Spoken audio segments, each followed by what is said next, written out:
We are live here on Plus One EXP's Roll for Content channel. My name is Tony Vicenda. I'm Chief Alchemist here at Plus One EXP, and we're a weird little brand that multi-classes in tabletop game design, beard and skincare alchemy, and the Bardic College of Content Creation. Our hope and desire is to help amazing players find great designers whose games they can love, and help amazing designers find great players who love their games. We do that in a lot of different ways, but 100% hands down, my favorite one is to sit down with the designers of a game and play it with them. Today, we're going to be diving under the earth. We're going to be playing Lowlife by Sam Sorensen, who we have here with us, is going to be running us through it.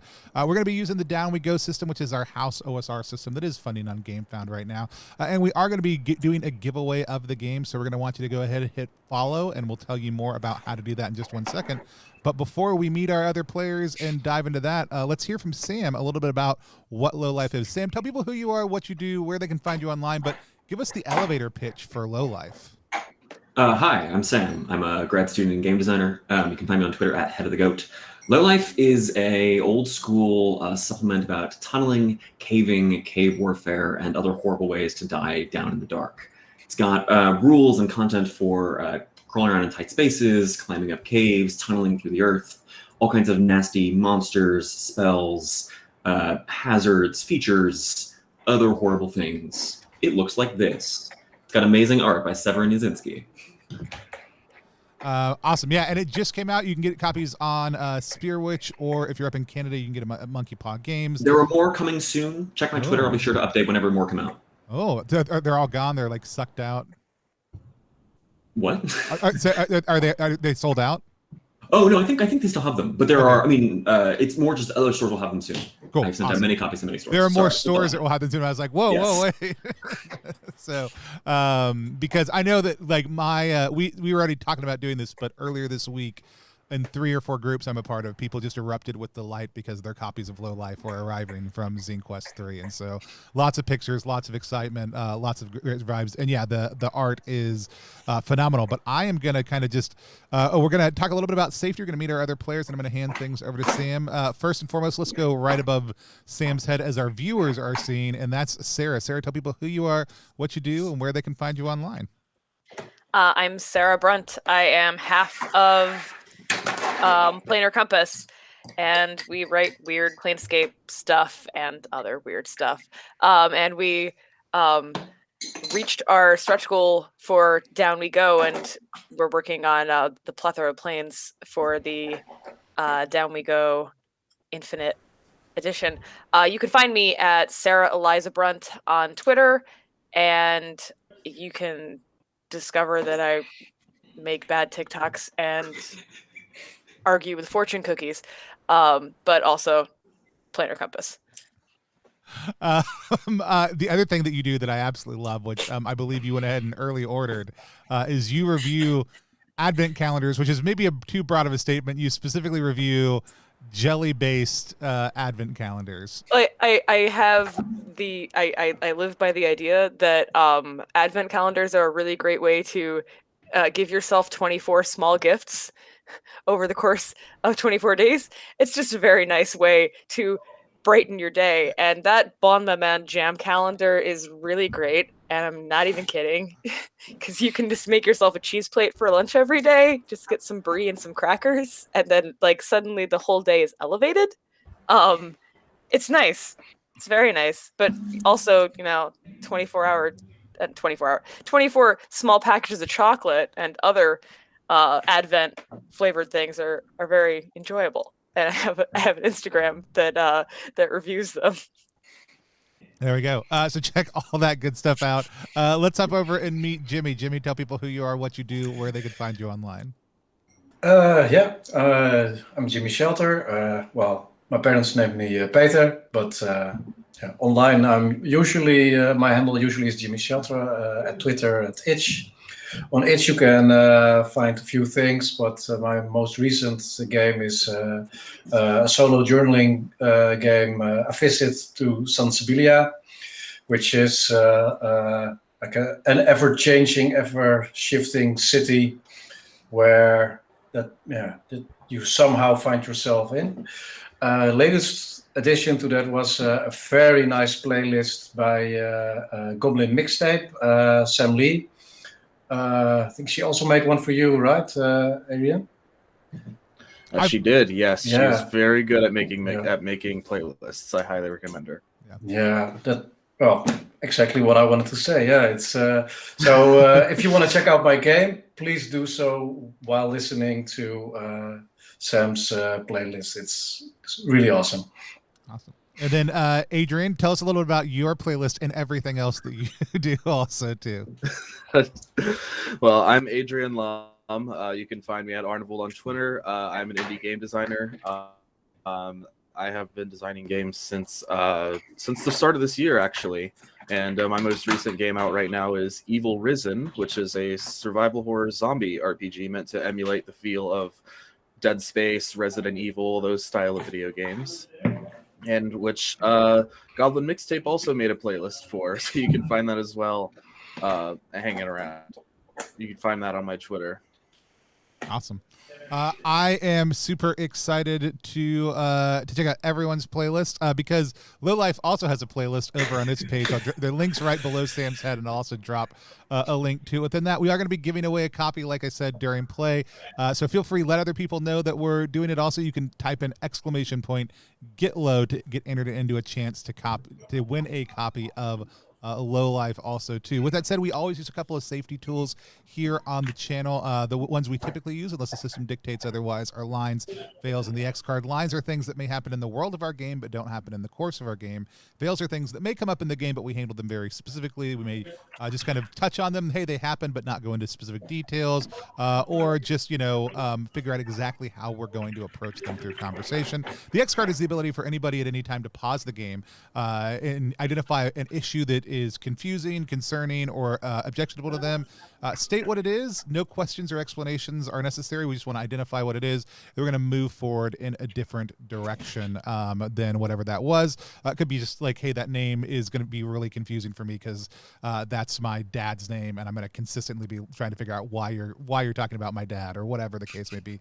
Or it could be more problematic than that. So also, everybody on this stream is a real person. So if you have to get up, step away, go grab a drink, go to the restroom, that's fine. Those are all normal human things that people do, and you should do if you need to also. With that said, does anybody have any lines or veils besides our single channel one against sexual violence that they want to add to the list for play? Cool. All right. With that said, I also know that there's specific content that we're going to be covering that this game has. Sam, as I hand things over to you, why don't you give us a little bit of sense about some of the things that if people have issues with might be bothersome for them during this stream?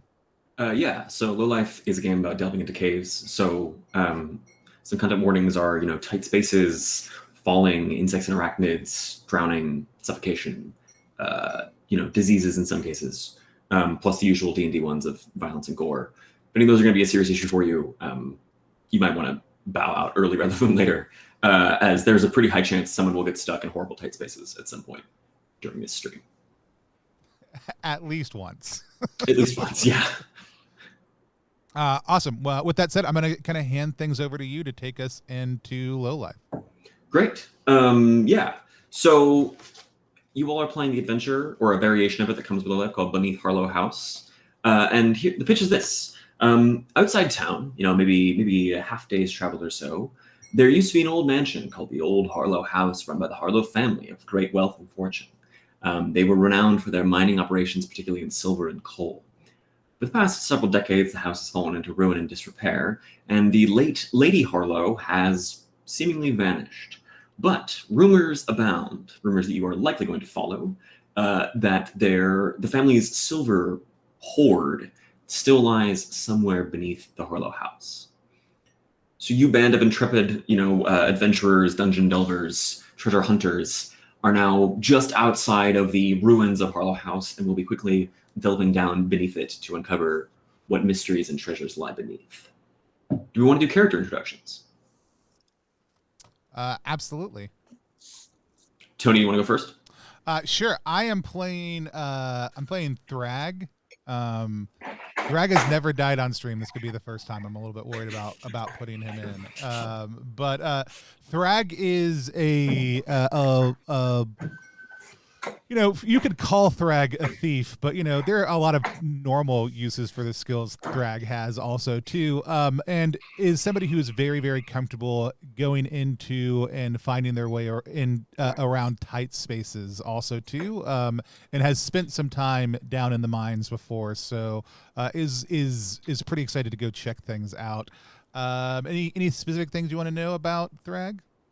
Any signature looks, vibes, appeals? I think Thrag's a pretty light, like not a pretty quiet spoken person, long hair that hangs down in front of their eyes. They have a tattoo on their cheek of a moonshine growler, and they are often seen caressing a lucky 4-leaf clover that's pressed between two pieces of glass. Excellent. Who wants to go next? Sarah, looks like you do. Adrian, go. Go. All right, I am playing Vandal. He is he's a student of both divine and arcane magic. He kind of dabbles in a little bit of both areas there. He has a tattoo of a steaming tin of coffee on his shoulder, and he's also got a snail on a knife's edge on his left forearm. He's got a sledgehammer that he uses for both mining and for hitting stuff. And he's also got some chainmail on. Excellent. Sarah, since I bought you last time, beard. We'll make Jimmy go next. Jimmy, you're up. I'm going to be playing initially with Boomsmith. It's kind of a, let's say, short-fused, but short of words. Fellow who is a bit nimble and is wearing goggles and has like cartoonishly blown up hair. Like like a cartoon character about 10 seconds after they've zapped themselves. Excellent. And last but not least, Jimmy, who are you playing? Surmak Pomat, who's a Hillseer of El Mosto, which, thanks to Natrome's NPC generator. He is a priest, but he's not very priestly.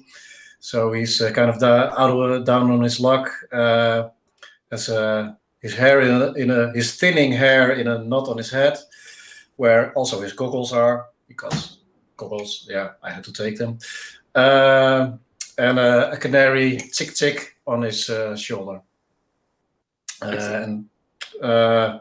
has some tattoos, but most of them are too grimy now to see something. It might be some cards on his left arm, but excellent.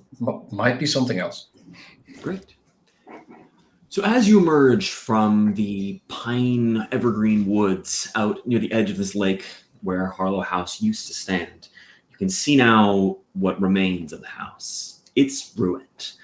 You can see the beginnings of the once grand facade. You can see the first foot of columns rise. Here and there, there's bits of the old colonial walls that rise up. But for the most part, the house is just in ruins. The upper stories have entirely collapsed. Really, all that stands above kind of the earth and shrubbery around it is the old chimney rising up.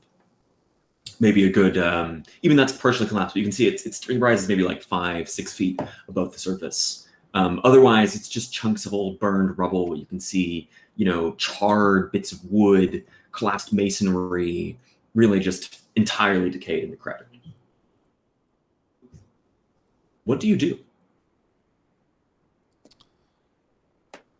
Remind me one more time. If we check. Oh, go ahead. If we the chimney, can we see if it also goes down a bit? It runs certainly down to the ground. It looks like if just poke in there the dirt a little bit, it looks like it goes beneath the surface, down below. Okay. Yeah, we might want to find some kind of stairs, but otherwise this might be a way in, way down. Thrag, what were you going to ask? A very similar thing, so that 100% worked out. Great. In the distance, the lake sparkles. You could sift through the rubble here if you wanted to. You also could just start going right down the chimney. You could just turn around and go home and save your skins, you know.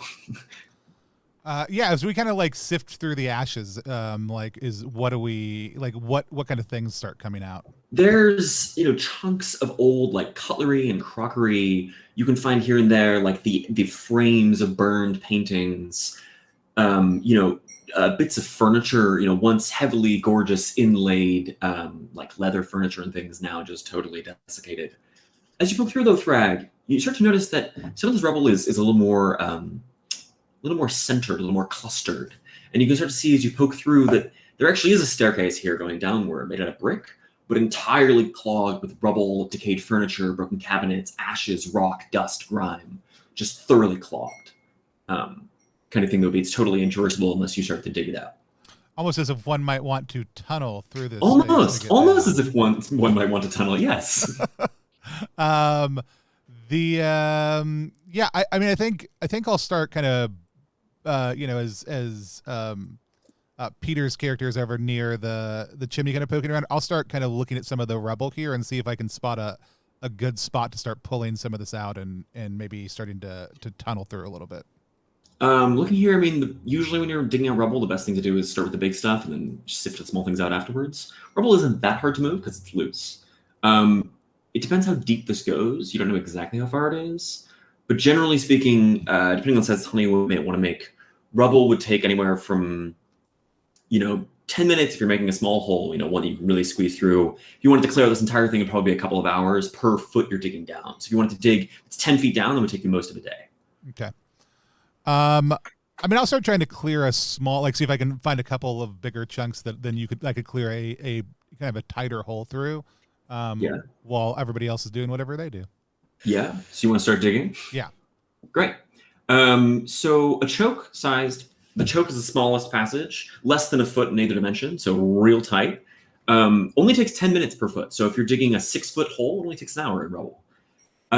Remind me, Thrag. You don't have any supports, I imagine, but you are digging the tunnel open to the air.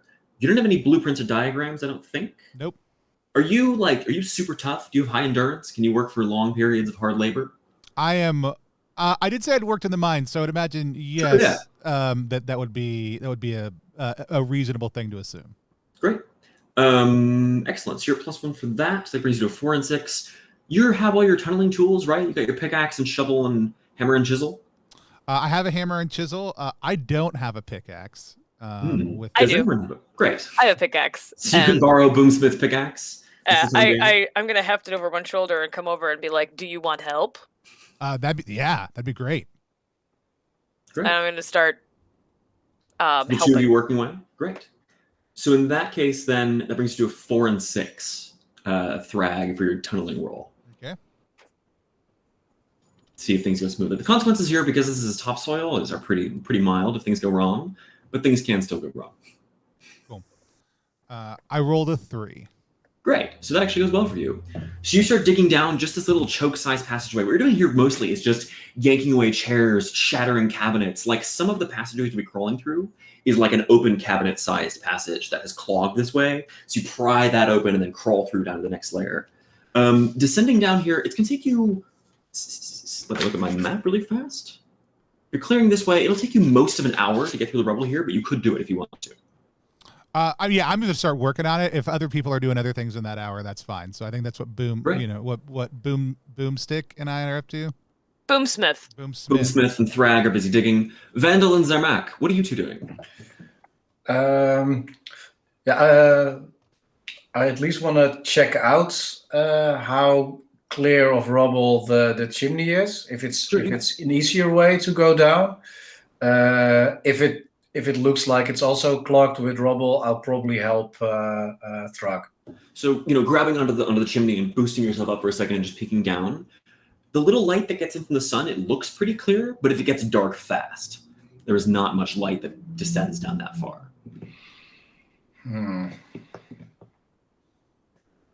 Sorry, Vandal, we can't... Yeah, can I take one of my caver's candles and maybe light it and throw it down there? Yeah, absolutely. See how far it goes? All right. Light up the big old candle and drop it. As you two are both boosting over the edge and looking down, you can see it falls. You would guess maybe something in the order of 15 to 20 feet and then lands. You can still see it burning down there. It's cobwebby and dusty and grimy, but it seems clear all the way down. Okay. How wide is this chimney? Chimney's about 1.5 feet, 2 feet in each dimension. So this would be considered a squeeze. Not quite the smallest passage, but not the largest either. Well, I think I would be willing to try to squeeze myself in there. Great. So how fast do you want to go? This is one of the biggest determinants of how good your odds are. If you're going at a creeping pace, very slow, your odds are pretty good. If you're real running, like I say, if there's a monster chasing you, your odds go down significantly. I think we'll go nice and easy. Great. We're not in a hurry. Maybe if we go slow enough, we'll probably hear that they have cleared the stairs anyway. How far would this be from the stairs? So do we have an idea that this might end up in the same room, or at least a room close to each other? The stairs, yeah. I mean, there's probably only maybe 15 feet or so between where the chimney rises and where they're busy tunneling down the stairs. Yeah. So they're pretty close to each other, it seems like. Definitely could be the same room, unless there's more blockages down below. Yeah. Well, okay. Then I think it's a good idea to try both approaches. I think I'll just try to squeeze myself in there. Great. So real fast, remind me, do you have any like particular training in caving or squeezing into small places? No. Great. No. Let's just be And honest. Nope. you don't have anything in your hands? Are you wearing a backpack? Because that will take up a lot of space and reduce your odds. I could leave my backpack. You can always have Vandal drop it down to you. Yeah. Yeah, Unless exactly. there's Yeah. someone down there waiting for you. Yeah.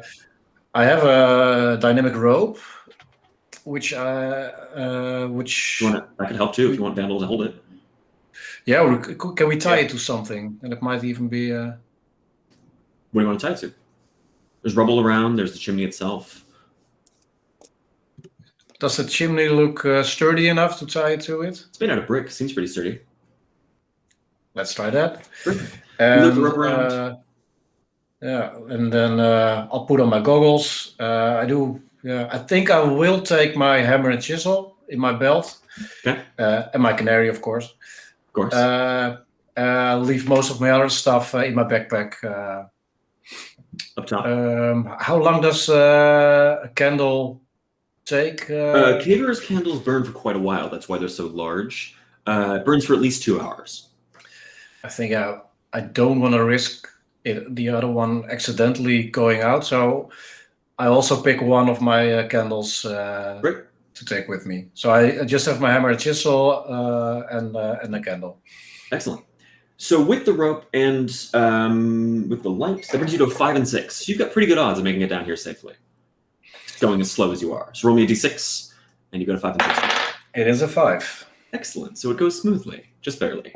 As you climb in, the brick pushing against your shoulders, so you're shimmying down this. What this likely means is you have your back against one side, and then your feet against the others, and you're shuffling down. Maybe even your shoulders might be touching the sides. I don't know how wide Zermatt is, but certainly, as you squeeze down here, scraping across the brick, it is not large. But you managed to make it down without too much issue, the rope helping you especially. And as you reach the bottom, I imagine you're picking up the candle that Vandal threw down? Yeah, makes sense. Yeah, I want to take a look around. Yes. You seem to find yourself in some kind of kitchen down here. As you move the candle around, you can see cabinets, counters, old ovens, ancient foodstuffs in old ice boxes. There is a heavy, deep scent of both ash and decay down here. Anything that was once alive, other than the insects skittering away from your light, are certainly rotten long since. There's lots of doors leading out here. You can see at least, what is that? I can count my own map. Yeah, there's at least 4 doors leading out of this room and another open hallway that leads out. But now you're down here in the kitchens. How loud do I need to speak or shout to get Vandal to hear me? It would definitely have to be louder than a whisper, probably, given that Vandal is outside, but probably no louder than a speaking voice, I would say. Yeah. Seems like a good plan to let him know that I'm down safely and that I'm in a kitchen. So I shout up to Vandal, say, hey, made it down. Candle's still burning. I think I'm in the kitchen. Want to come and grab some food? Yeah, sure. Let me go get the others. So Thrag and Boomsmith, you are maybe a couple of feet down. You have a few feet of passageway here, but your progress is much slower than simply shimmying down the chimney. Yeah. Was there anything of interest that we might have found going through it? In the rubble, I mean, there's lots of cabinets, burned furniture, discarded pieces of paper, broken cutlery. I mean, if you're a junk merchant goblin, it's all very interesting. If you're a regular human, probably not. Is the paper blank paper? Is there anything written on it? You can see there is text on it. The one you grabbed looks to be from snatches of it. It has a lot of like dates and numbers. Looks like it's some kind of history. Okay. Very dry. So Vandal, sorry, what were you going to say? No, I was just gonna go grab the other two, see what they were doing, and see if I can grab their attention. Can you also throw my backpack down? Oh yeah, so I start running to go get the others' attention, and then like immediately I go like, oh shit, the backpack, and I like just run over and just drop the backpack down. Right. You catch it down below Zarmak. Of course. Yeah, that was just gonna go over. Hey, Zarmak, he may have just squeezed himself down the chimney. He's in a kitchen or something. Do you think we can all fit down it? So, one quick question. So you said 4 doors, right? 4 doors and a hallway, yeah. Yeah. Do I have a feeling which one might lead towards the stairs? Yes, there is one in the like kind of the right corner of the room, forward and right. That you would guess lead towards the stairs generally. Yeah.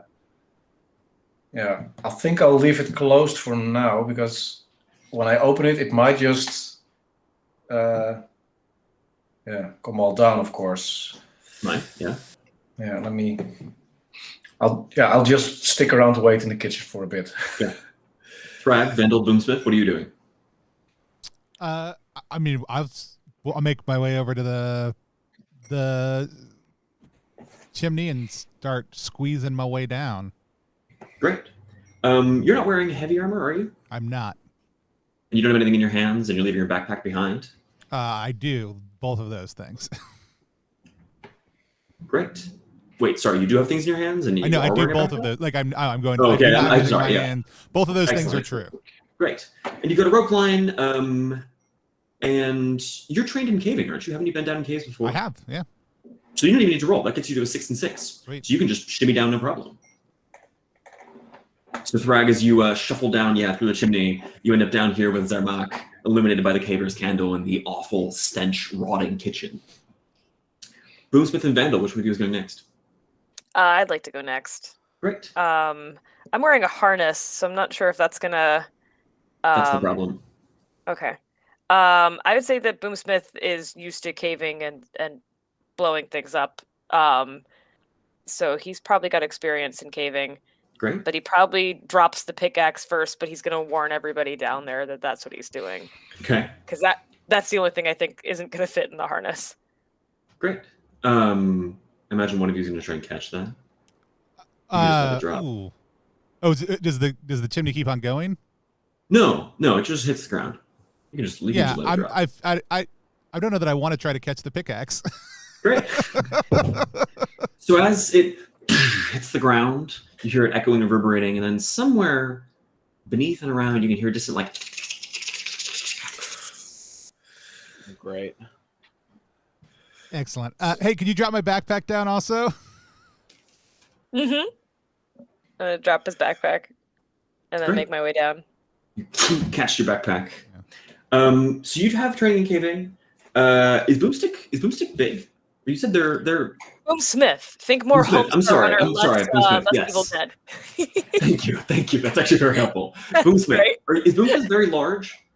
No. Nimble. Okay. Very, very small frame. And if you got training in caving as well, then you also don't need to roll. Like it's you a 6 and 6 as you shuffle down very slowly, inching along. At some point, you're all going to want to go faster. Trust me. And then these odds will start getting hairier. Yeah. But for now, no problem. As you shuffle down shuffle down the chimney, and finally, Vandal up top. All right, throw my bag down. Okay. Hope Link's like chasing. All right, catch. Another one of you catches it. Sure. And Yeah. then start to work my way down. Great. Anything in your hands? Any backpack? You just put the backpack down. Do you have any armor? Yeah. I'm wearing chainmail. That's going to be a little bit of an issue because I don't know if you've ever tried to climb in chainmail, but it's difficult. Chainmail does not stretch. So that gives you a -1, and are you trained in caving? Yes. Really? Like that's As a student of magic? He's kind of been doing this. He's been doing this for a little while. I don't see why not. Okay. So with the heavy armor, that brings you to a 5 and 6. So I need you to roll me a d6. Your odds are good, but not guaranteed. Okay. By the way, chat really I got loved it when I shimmied for them. So if y'all can start pantomiming your climbing efforts, they would really appreciate that. I got a 4. Yeah, no problem. So you also shuffle down, shimmying, as Tony said. And now the 4 of you find yourself down beneath in this awful smelling kitchen. The skittering noises have mostly died away, at least for now. But who knows? They may return later. So as I mentioned, you've got a lot of doors leading out of here. There's basically one door in each of the 4 walls. And then the back wall behind you from where you came out, there's another hallway as well. So I wanna. So it might be a good idea if we open the door to the stairs. So if need be, we can escape a bit more quicker than shimmying up the chimney again. But I'm not sure how much rubble is behind the door and if it will go into this room. So we might want to do that. With care. Sounds like a plan, or? Sure. Which one of you is going to be door opener? Well, I can do it. It's Okay. Well, I'll just go next to the door and just throw it open while I'm not in the path of any rubble. Great. So you throw the door open. There's a slight creaking and shifting, but nothing falls. Kind of peering into this room a little bit, illuminated by your candlelight still, you can see that there's a landing here, and that's also just filled floor to ceiling with rubble. And what you can see here are actually stairs going down. The stairs up aren't visible, but you can see there's another similar staircase from here that's descending downwards further. Okay. Maybe close the door for now and first check the other doors. Yeah. Shut that door once more. So that was the rightward door. You've got forward, left, back, and then that hallway going backwards as well. Maybe somebody good in mapping. I will tell you, in Playtest's Dungeon, players did get lost, which can be fun. Getting lost can be fun, but it is a possible danger. I realize this is, Tony, this is maybe a little more old school than you gambled on for a stream. You can just rely on chat. I'm sure one of them is mapping. I oftentimes map during streams, but then like halfway through, I'm like, oh wait, no, the GM doesn't care if I'm mapping or not. Never mind, I'm gonna stop. So this one mapping can be helpful. If mapping is helpful, I'm 100% down to map. Excellent. Just in the interest of tunneling, I can also tell you the ceiling here is brick. That's what you were looking at before, above. But the walls and floor here are mostly wood. So you've got forward, left, and back, and the hallway back as well. Where do you want to go next? Maybe first check the hallway. We can search the kitchen a bit more to see if we find anything useful. But yeah, we might open something that smells even worse. But yeah, you want to start rifling through the kitchen? Yeah, sure. We're looking for a silver hoard, so yeah, there might be some silver utensils. Yeah, maybe even some silver kitchenware just to start us off. Right? Maybe.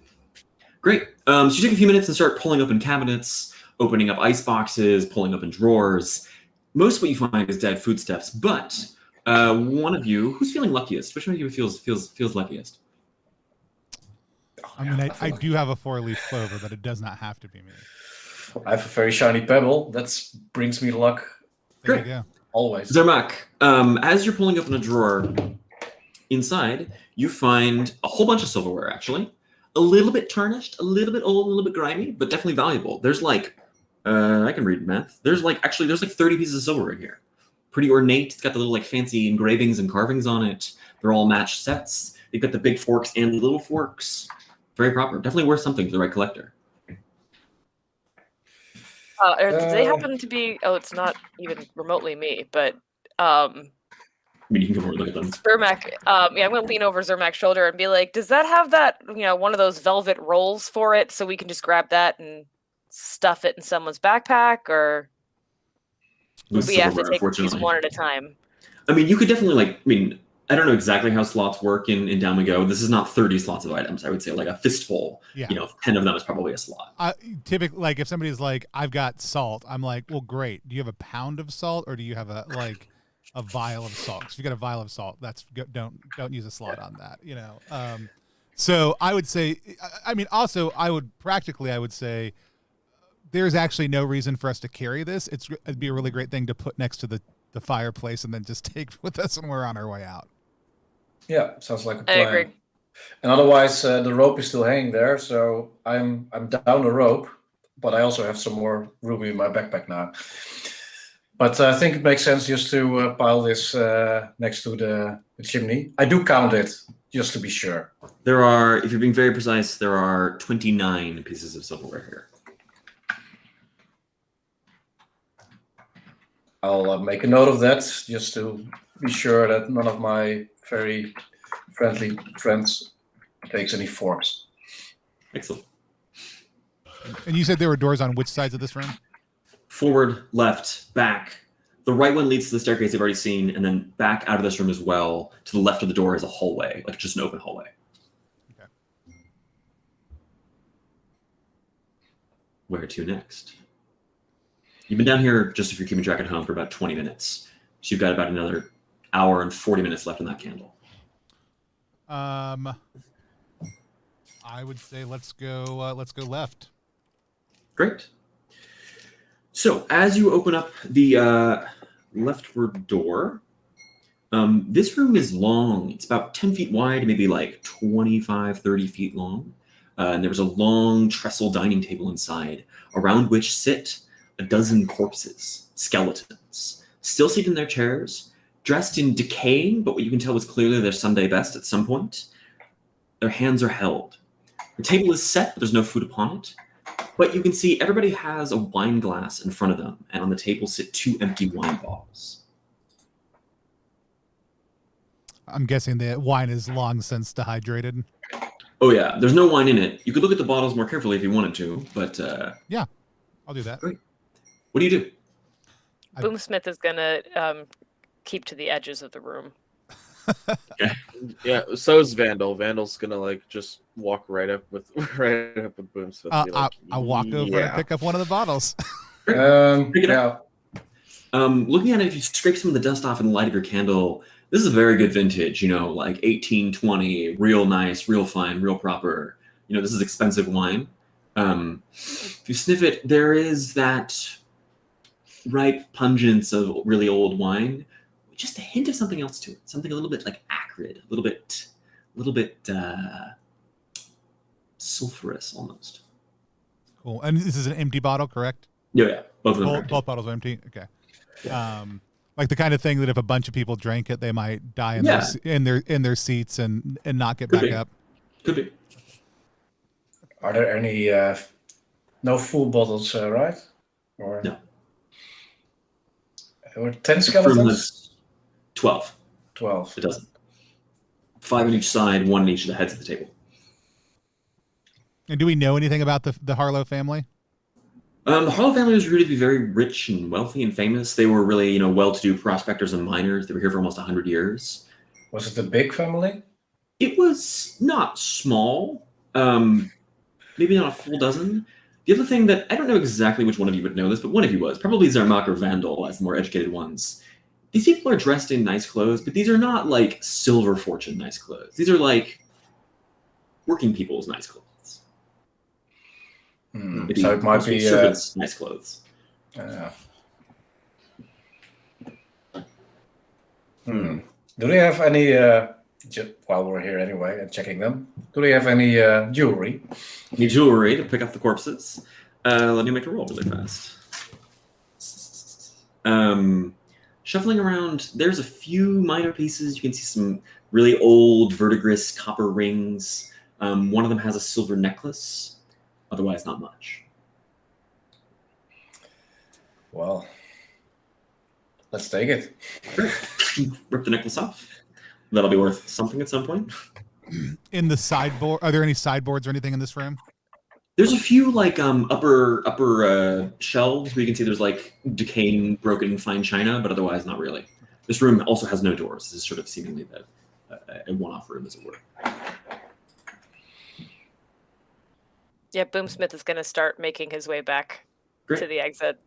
So that was the leftward door. You've got forward, the back door, and the back hallway, relative to your facing from the chimney. I'm going to go Yeah, I want to do. back to the I'm just going to stay in the room we were just in. In the kitchen? Yes. Excellent. Yeah, Johnny, or Jimmy, sorry. Yeah, I want to do one thing. I want to use my divination to ask my my god. Who is your deity, out of curiosity? Who does Zermak pray to? He's a hillseer of Il Mosto, so Il Mosto, which is sounds like the lord of like dank green spaces, like the Yeah. like Great. mold and moss and other nasty. Well, I don't consider them nasty, of course, but other people might. And I want to see if I can get a sense of if whatever these we already have the idea that it might be poisoned or something else might have happened to these people. I want to get a feeling. I want to ask Il Mosto if whatever harmed these people, if it still might harm us. The voice of Il Mosto rumbles and murmurs to you, but you eventually get a response that says, "Not the harm itself, yet the cause of the harm remains."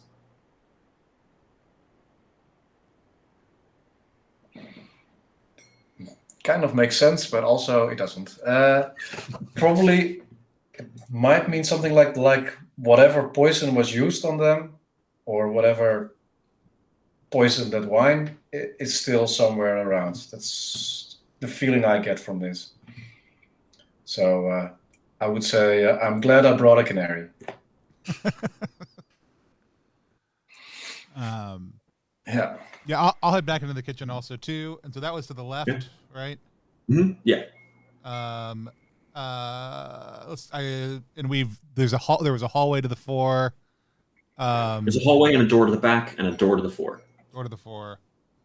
And the door to the fore was the one that was rubbled up? No, that was the rightward door. That's the rightward. Sorry. So rightward door is rubbled up. Door to the back that goes to a hallway, and then another rubbled set of staircases. And so I guess we'll go Through that rightward door, yeah. Yeah, and then the forward door is the one that we have. We'll go to the fore then, I guess. Great. So as you push this door open, inside this room, there's still a sense of rot, but it shifts. Where previously it was sort of like decaying food, now it's musty and pungent and damp. It smells like sickly sweet fruits that start to putrefy. Waving your candle around, you can see and hear there are barrels and bottles of wine, many of them broken, scattered everywhere. Glass crunches underneath your foot. The shelves here are lined with huge old barrels, many of which you can see have been broken open. There's whole shelves, the lattice work shelves with wine stuck into them. Many of them broken, but a few still intact. This whole room just has a deep, heavy, pungent scent. Does it remind us of this smell, this acrid smell of the other wine? No, it smells like the wine. It doesn't smell like that other odd secondary scent. Smells like wine that got broken open and has been sitting in a moist environment, decaying the wood and stuff around it for however long. I'll look at the unbroken things of wine. Great. Yeah, sifting through here, let me fish out a different die size that I currently don't have really fast. Sorry, 1 second. That's almost what I need, not quite. Where are my d12s? You toss those dice here. Shuffling through. Oh wow, yeah. So rifling through here, you find a few things. You find a full dozen, so 12 bottles of wine, pretty good wine that definitely could be scavenged and sold.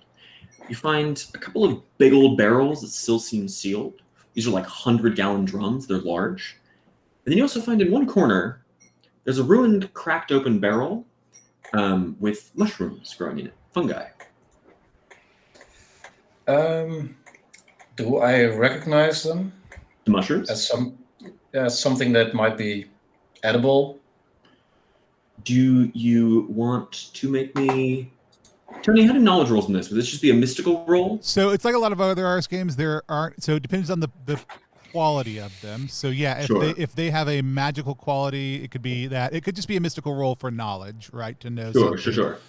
If they had, you could alternately say if it fell underneath the domain of something holy, a holy roll might work. Yeah. It does feel like it falls under the domain of Ilmosto.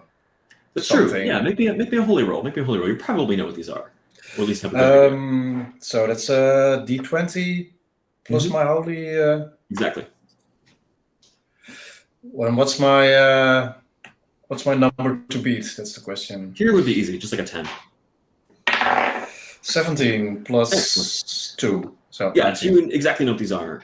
These are short, spiky purple caps. They have that same alcoholic scent. These are called Kingsbane caps. They are extremely poisonous. Delicious. They taste like roast beef if you eat them. Deeply, deeply, deeply poisonous. They'll kill you in less than a day. Yeah, I'll warn the rest of these mushrooms. Of course, I've eaten them in the past because in the rites of Ilmosto, we sometimes eat those and then get blessed by the gods and don't die. But yeah, let's not gamble on that while we're in this. The weirdest form of blessing ever. I ate the horribly poisonous mushrooms and just pooped myself for 3 weeks instead of dying. It was the best. It was very holy pooping. Exactly. Zermak, as you look closely, you can also tell there's only a couple of these mushrooms growing in here, and beneath this barrel, like where they're kind of growing from the roots, there's actually a hole descending downwards underneath this cracked, broken barrel. And does this look like something an animal would go down to, or is it human? Could a human go down? It's not very big. It's maybe a 1.5 feet or so. Not actually so far off from what the chimney was, but it's rough hewn. I mean, you can see like where the chimney was, like brickwork. This is just like a dirt tunnel descending downwards. It also seems to wind and wend a little bit as it goes down. Like it's not just a straight shot. Okay. Yeah. Let's. We already saw stairs going down. So let's keep this in mind, but maybe take the stairs if we really want to go down. Stairs were clogged with rubble, I'll remind you. Yeah. The ones down as well? Yep. Okay. That's fine. I mean, we knew what we were getting into. Yeah, let's keep this one in mind. But just coming back out. Oh, sorry, go ahead. I think move the bottles of wine over to our near the chimney stash of things. Do you want to move the barrels as well? Will they make it through the door? Through the door, yes. Through the chimney, no way. Right. So I think that's more of a take this to the rubble that will eventually clear to get these. So there's like two piles forming. One is the, hey, we'll have to clear out the stairs later pile. The other one is the, hey, we can take this back up the chimney with us pile. Great. So back here in the kitchen now, you have the back hallway leading backwards, and you have the back doorway separately. Still closed, just next to the chimney. Let's go to the door next to the chimney. Great. As you push this one open, the scent of rot, previously strong, now grows to be unimaginable. The scent of just maggot-ridden, fouled, decaying, rotten meat is just assaulting your nose. Inside this room, this is clearly what once was a larder. There are still strings of just like insect-ridden meat hanging. There are just piles of rotten, decayed flesh on the ground, and just a horrific, terrible stench filling the entire room. Your candlelight out of the kitchen, you can see, illuminates inwards, and even just from the sliver it gives you from the angle, just the stench the rot is overpowering. Oof. Does anybody want to try if the silver horde is underneath this? Then Vandal's just like, let's just check and see if this is a dead end or not. Boomsmith is just like pumping his air bladder, like just thinking about it, and like can't quite work up the gumption to go in. I think I'd rather go down the very small like the small hole than into this room. I mean, the room isn't like the floor. The floor isn't. It just stinks. The floor isn't like thick with anything specifically. I mean, there's meat chunks on the ground, but not like I'm not wading through foot deep meat chunks. Maybe ankle deep. If it's only ankle deep, that's fine. So like I'll take a piece of cloth and like put it over my mouth, and kind of step in and just kind of give the room a circuit. Here's a loaded question: who's got the candle? I've never taken the candle, so it's not me. No, I think that it was for Max Candle, and I feel like he might have kept it. Okay. I dropped. It. Oh, it's true. Yeah, Vandal dropped it. Vandal's candle. No, yeah, I'm fine with being the person that is holding it right now. Okay. So, Zarmak, as you step into the room, or even just as you start threshold, you can see the candlelight begins to quaver and begin to expand just slightly. How does my canary respond?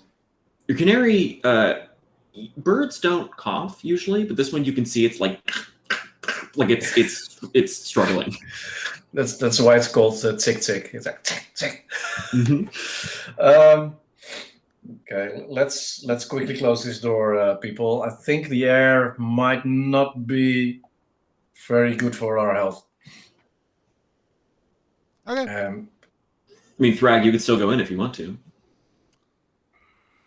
You just have to do it. Maybe I'll take a I'll take a deep breath and like do, like I said, a very quick circuit of the room, seeing if there's anything that looks like. Are you bringing the candle in with you, or are you doing it at the I'm door? just like light through the doorway, just shuffling. Okay. Yeah. Yeah. As you chuck meat chunks aside and push aside hanging strands, there's also cheeses in here. You start to realize that are just entirely blue at this point. Shuffling around, you can tell that in one corner of the room, underneath a particularly large, awful pile, there is some kind of passageway down. Blocked by a particularly large chunk of something. You can see it, you can feel it with your fingers through the squishing flesh. But barring this passageway down, there does not seem to be much in here. Okay. I'll go back out and go. It's a passageway in the corner, but I couldn't get a good look at it. Boomsmith is going to lightly suggest just fuse boom. We could hide in the chimney. Make small hole bigger. If not, just close that door before any more gas gets in.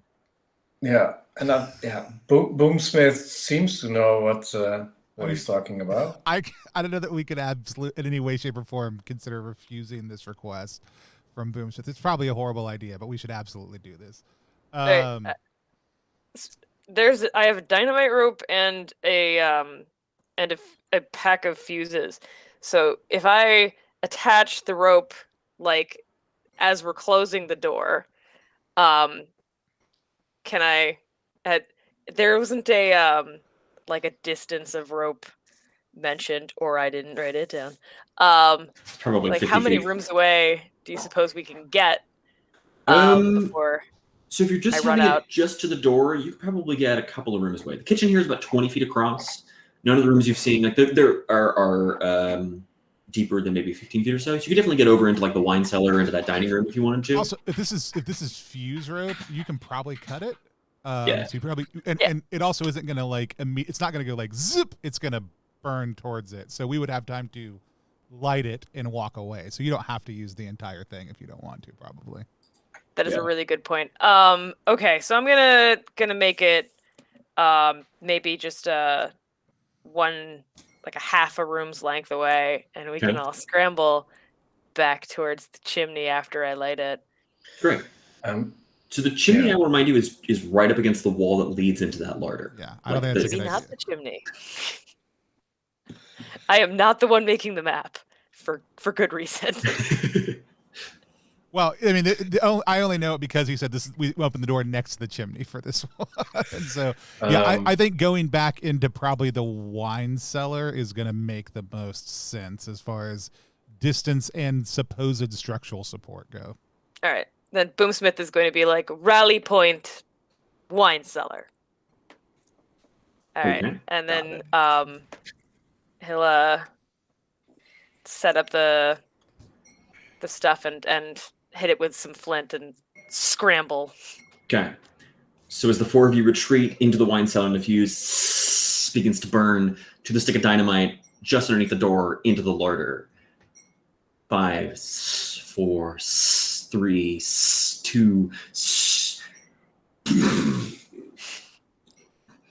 For a good 10 seconds, you can't hear anything other than just the blast and the ringing in your ears afterwards.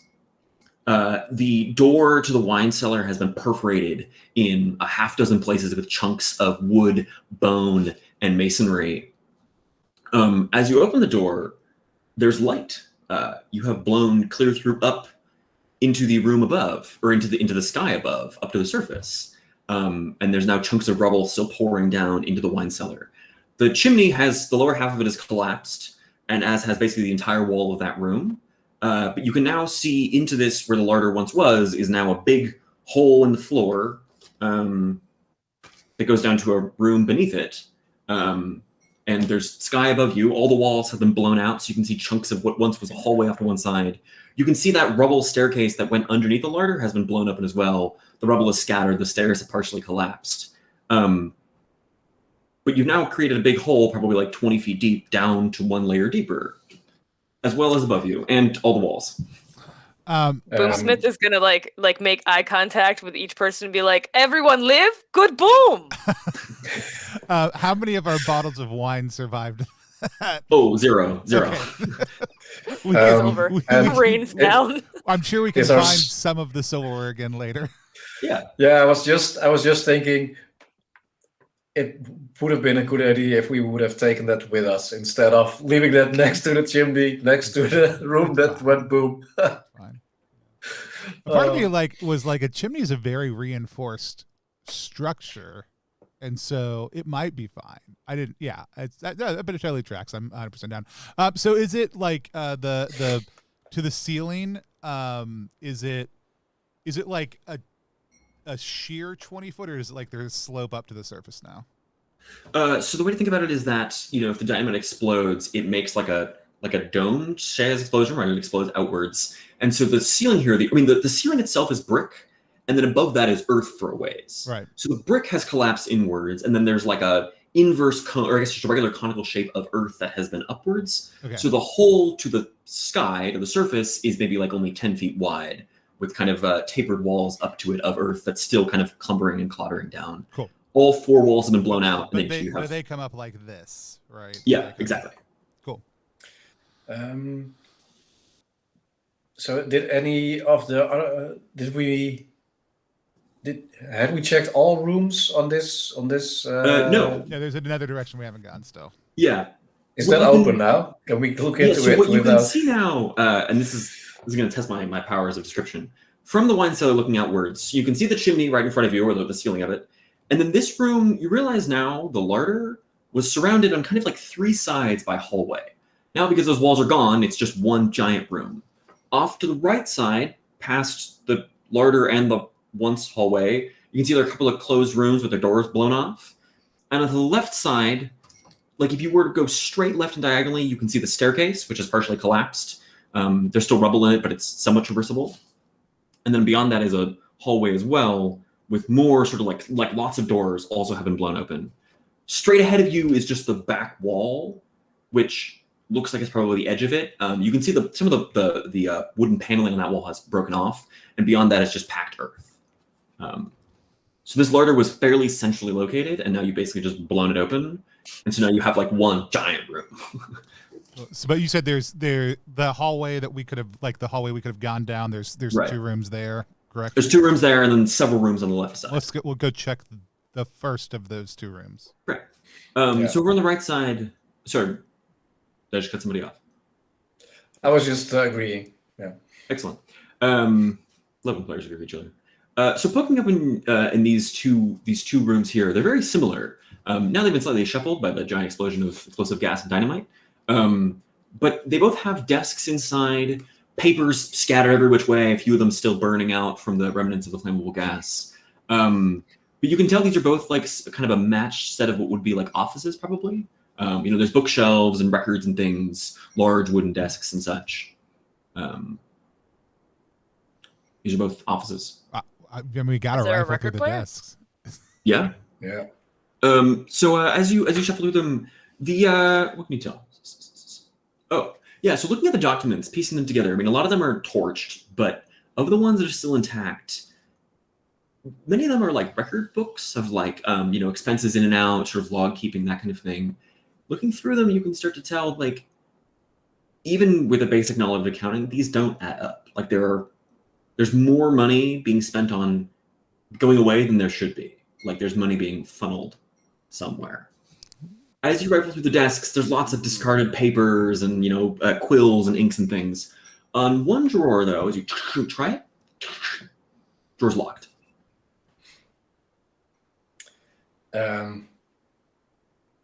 I missed lockpicking class. Did any of you make it? I mean, I have a sledgehammer, Vandal says. Yeah, I have a hammer and chisel. I could. who would pick a lock? We're not going to blow up the desk, I know, but I picked the lock. You picked the lock? Yeah. Do you have that lockpicking skill? I did imagine? take a lock. I mean, Excellent. yeah, there's no reason to not use it other than I think it might be more useful later on. However, I'll just go ahead and use it. Yes. Great. There are lots of locks, don't worry. So as you pick it up, as you pick the lock, inside you can see is a knife and a glass bottle, like a handle. Looks almost like a handle of alcohol. Ooh. I'll open it up and I'll smell it. Do you smell it? It's got a distinct, heavy, strongly alcoholic smell, and then also like a tinge of like acid to it. You can see set into the glass bottle here, there is a label of an upside down skull, like set into. And label's the wrong word. Like it's etched into the glass. Okay. Excellent. I'll just stick that in my pocket. How big is it? Is it? You said it's a handle? It's a full handle, yeah. I'll go stick that over by the big barrels of wine. Great. Actually, who here is mystical? It's you, right, Mendel? You got some mystical training? Yes. Yeah. Do you want to make me a mystical roll really fast? You might be able to recognize what this is. Sure. 6. 6. Yeah, it looks like moonshine to you. Okay, and like Vandal just takes one look at it and just goes, "It's moonshine." Okay. Great. So you can tell now here on this right side, normally this was the hallway, like the back hallway out of the kitchen, that would have looped around kind of like the exterior of this basement. But again, because you blew up in the center room, now it's just you're walking around the edge of the room. I should also mention, looking down in the hole now, you can see beneath you, illuminated by scraps of burning paper, there's some kind of like what once was maybe like a library or something beneath you. Not 100% clear. Interesting. Um, That's a down there problem. We're up here. that is a down there problem. Yeah. Yeah. Although, now the floor is missing, so down there might become up here. It's true. Rather than later. Yeah. Do I think if we I'm looking at my map, can we go do we have to go around the room to get over to those far rooms, or is there a hallway that comes off. So the hallway looped around the outside of the larder. Okay. But because the walls are gone, now there's just a big hole in the floor, so you're walking around the edge of that hole that once was the larder. Okay. But if is there because if it loops all the way around and it's essentially located, I'm trying to remember. We basically started out in the middle of this floor the way my map is drawn. Yeah, the kitchen and the larder are the two center rooms. Okay, so if we had gone up or forward, right, would we have ended, or not? I guess not forward from the way we came down. If we had gone right from the way we came down, that was the one that was covered in. That's the rubble room, yeah. Rubble and now room. you can kind of get to the far side of that via this former hallway. So I just making sure there was not an easy No. door I didn't open yet. And so yeah. So as you look around the edge of the hole in the ground, you can see along this wall here, which from where the chimney opened up, this would have been far to the right. There are 6 matched doors set into the wall. All of them, or actually not all of them, 3 of them have been blown open. And inside, looking around amidst the kind of like rubble and trash, you can see these look like what once were maybe like dormitories. There's bunk beds in each one of these. And actually, in one of them, the kind of second of these 3, bunk beds have shifted due to the explosion. And you can see now underneath one of them, there is a hole set into the ground. Nice. Ascending downwards. How big is the hole? Looks like it's maybe 2 feet wide. And does it look like the same type of other windy, earthy hole, or is this a more? No, this one looks a little more like this. Looks like it's not a trap door, like it is just floorboards being pulled up, but it looks more smoothly carved. And actually, because you have light from the sun kind of going downwards, it looks like this goes down into the room that the hole you just blew in the floor also leads to. Okay. Are there like the library? Yeah, into the library. Yeah. Are there like foot lockers or any other things in these rooms as we go through them? There's a few. There's what do you call them? Dressers and things. Yeah. If you pull those open, rifling through them, it looks like there's clothes, a few personal affects. Anything else of interest?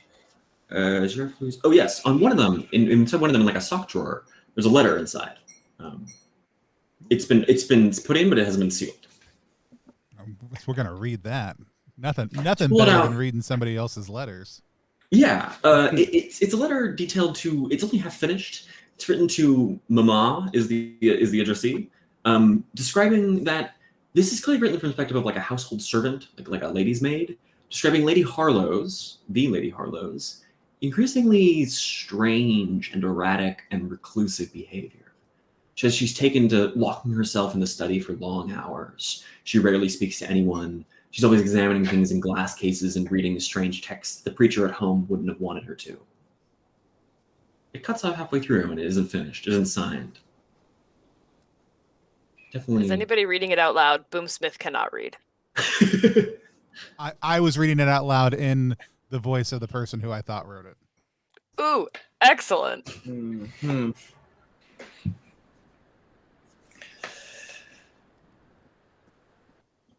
Do you want to search the rest of these dormitories? Yes. Yeah. Great. As you rifle through the rest of them, let me make a roll really fast for loot to see if you find anything useful. Underneath one of them, like inside of a pillowcase, is an old flint hatchet wrapped in an orange cloth.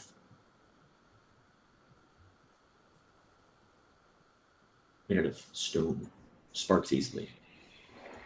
Does anybody else want that? I'm good. Ah, I've it's got a all lot you. of things on sticks. I'm gonna slip it into the loops in one of the loops in my harness. Great. Just before the end of this hallway, or sort of, where the hallway is still intact, to the left is another doorway that, opening up, you can see leads into the rubble-filled staircase landing. So this is sort of the end of the loop of this floor. Okay.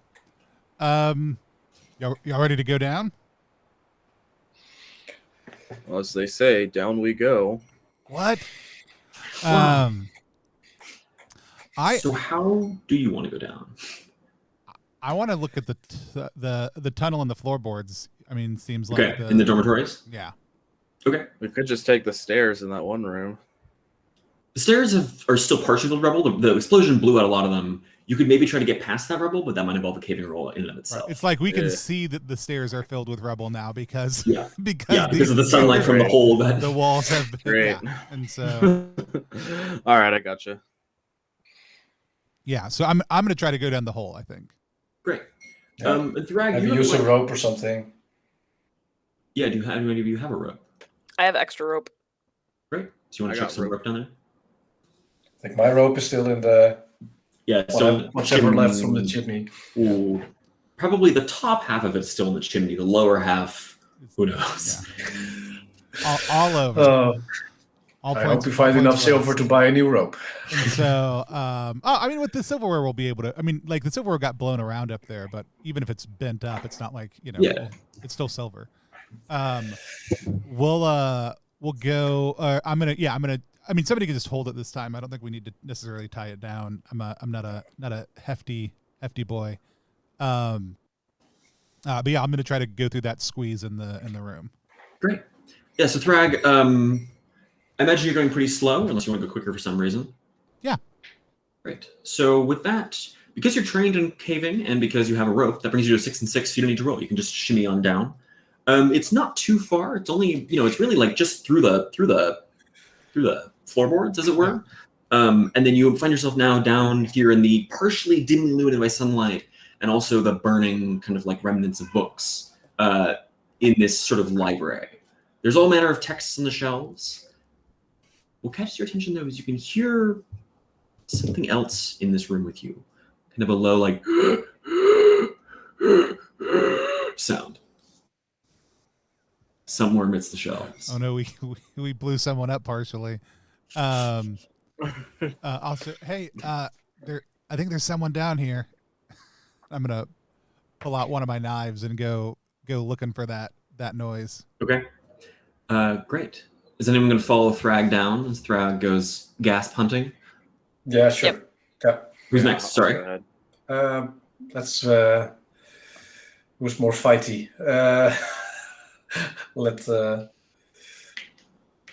I'll go third or fourth.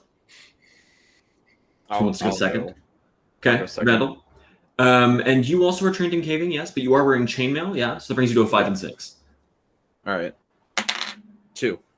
2, yeah, no problem. As you shuffle down as well. Thrag, as you round the corner around one of these bookshelves, you can see lying here are a couple of bodies, people, corpses. Looking at them, they are thin, emaciated people, gaunt to the point of almost being just skin and bone.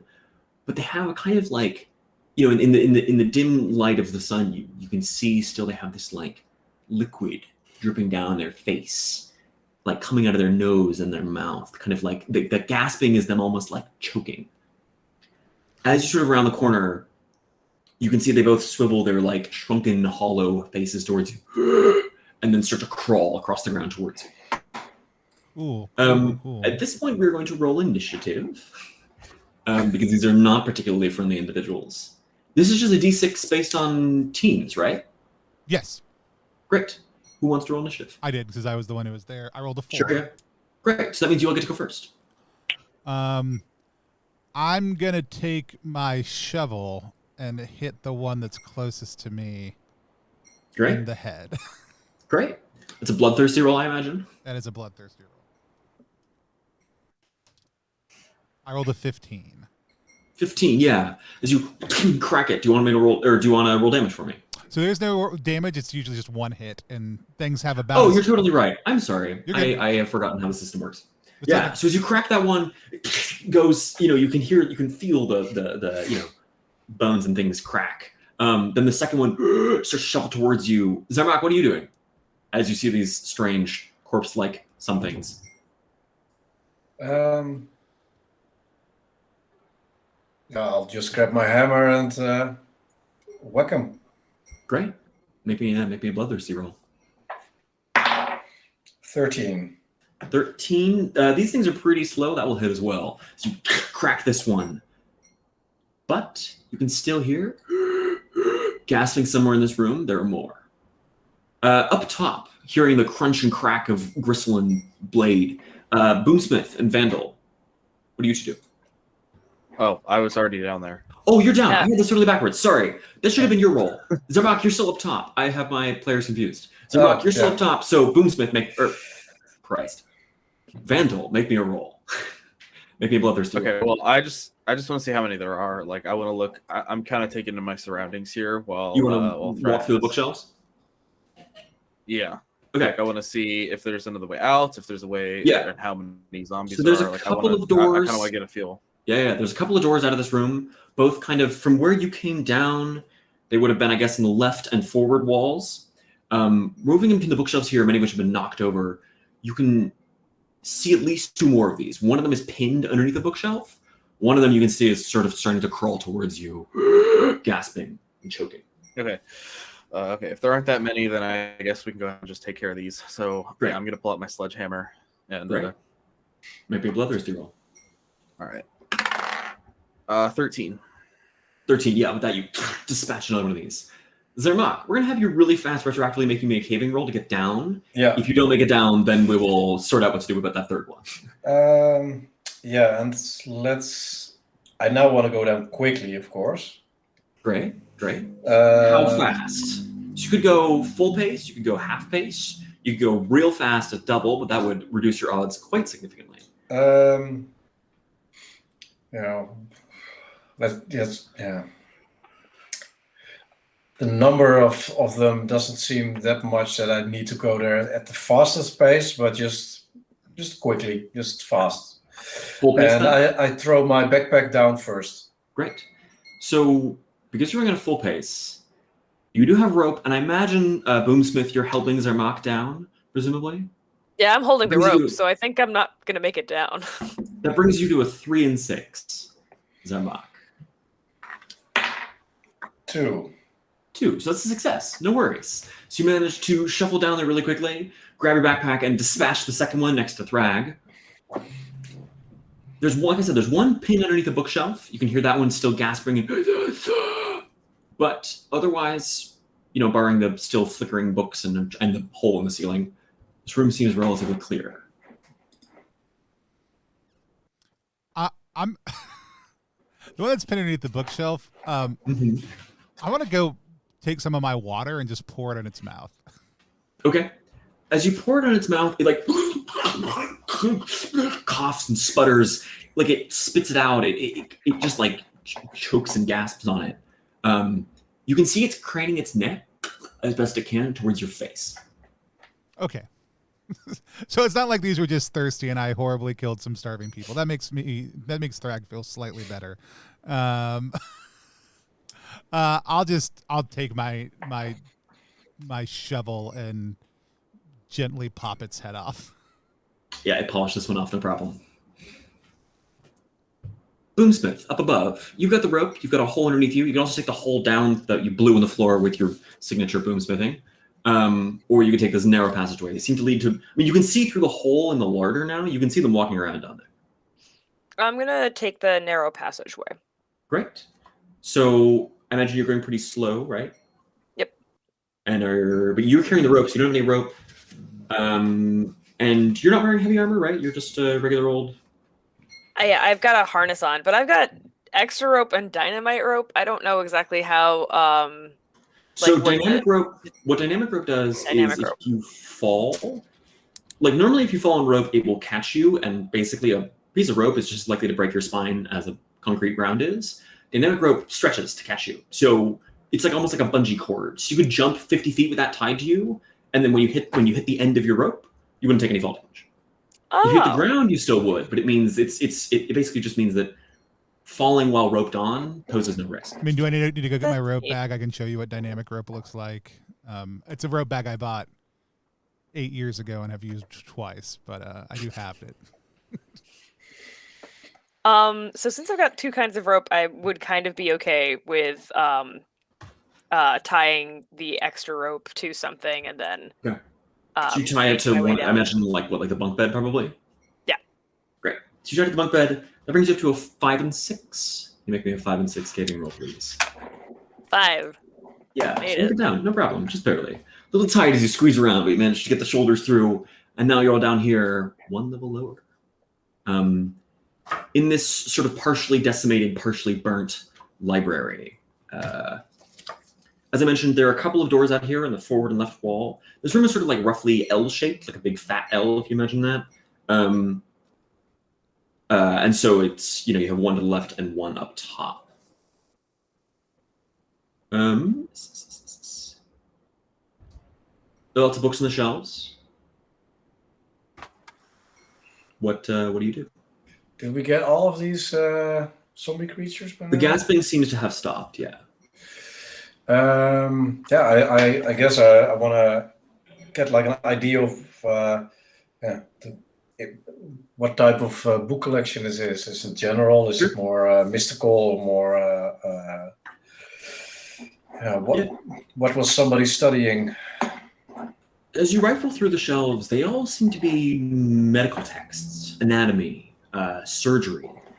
Particularly as you start shuffling through them, experimentals, transplants seem to be a recurring theme. The idea of like, can you graft someone's limbs on? Can you shuffle organs about? All that kind of thing. As you take a few minutes and kind of rifle through these shelves, Zermak, you find a few textbooks here that might be valuable. Maybe they're not small by any means, but you find maybe like 3 or 4 of them that definitely based on the gilt inlay and the quality of the diagrams and gory detail within, there might well be some usefulness to them.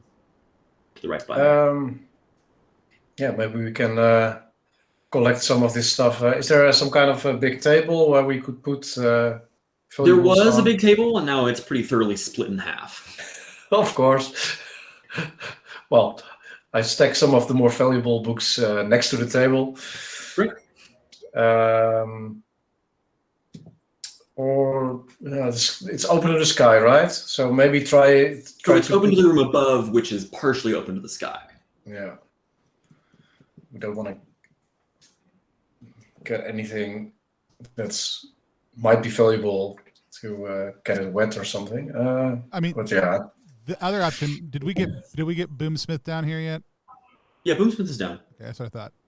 The other option would be to just we could take it, put it underneath the area we came down, or just relay it up into that room that we just came out of, that we just came down through, that still has this ceiling on it, I think. Yeah. Yeah. Sounds like a plan. Okay, so you push it up through the hole that you climbed down in. Yeah. Great. Otherwise, I imagine all of you were searching this room to some extent, right? Yeah, Boomsmith can't read, so he's just taking volumes off and then maybe checking to see if there's anything between the pages or if there's any false books. Great. Boomsmith, you find some of their pages torn out. A few of them have bookmarks and notes and things. You also find them as you shuffle aside one particular shelf within. Knocked over now, there is a hermetic lantern made out of copper. Hermetic lanterns mean that you can seal them. They'll burn for a few minutes, still with just the residual oxygen inside. But if you say want to explore a room full of explosive gas, could be very useful. Where would we find a room full of explosive gas? Yeah, who knows? At this point, you've been down here for. Oh, sorry, go ahead. I'm gonna hold on to it or pass it along and see if anybody's got space for it. I don't think that's the kind of thing I can hang from my harness. Actually, lanterns, you have to hang it from your belt, but because it's got a little loop on top, it wouldn't be so hard. Oh, okay. Then I'll do that. Great, yeah. Just collecting stuff. Yeah, I will also remind you now, you've been down here in the dungeon for about an hour and 20 minutes. You've got about 40 minutes left on your this current candle that you're burning. Cool. What do you do? And what were the doorways out of here? There's one to the left and one forward. Let's go forward. Great. As you open this forward door, wait, so let me clarify, since I'm mapping. You say to the left, is it one forward, out of? Are they on opposite ends of the L from each other? Does that make sense? They are, yes. They are on opposite ends of the L. So you imagine the corners, yeah. Okay. As you push open this room, or push open this door, You can see quickly there are more shelves in here. Almost immediately, though, you hear some heavy sounds of like skittering and like beating of heavy wings inside. Getting closer quickly. Lunch. I mean, I do have a lantern on me, so I'm gonna go ahead and I mean, I'm just trying to think. I'm in front, right? Probably, yeah.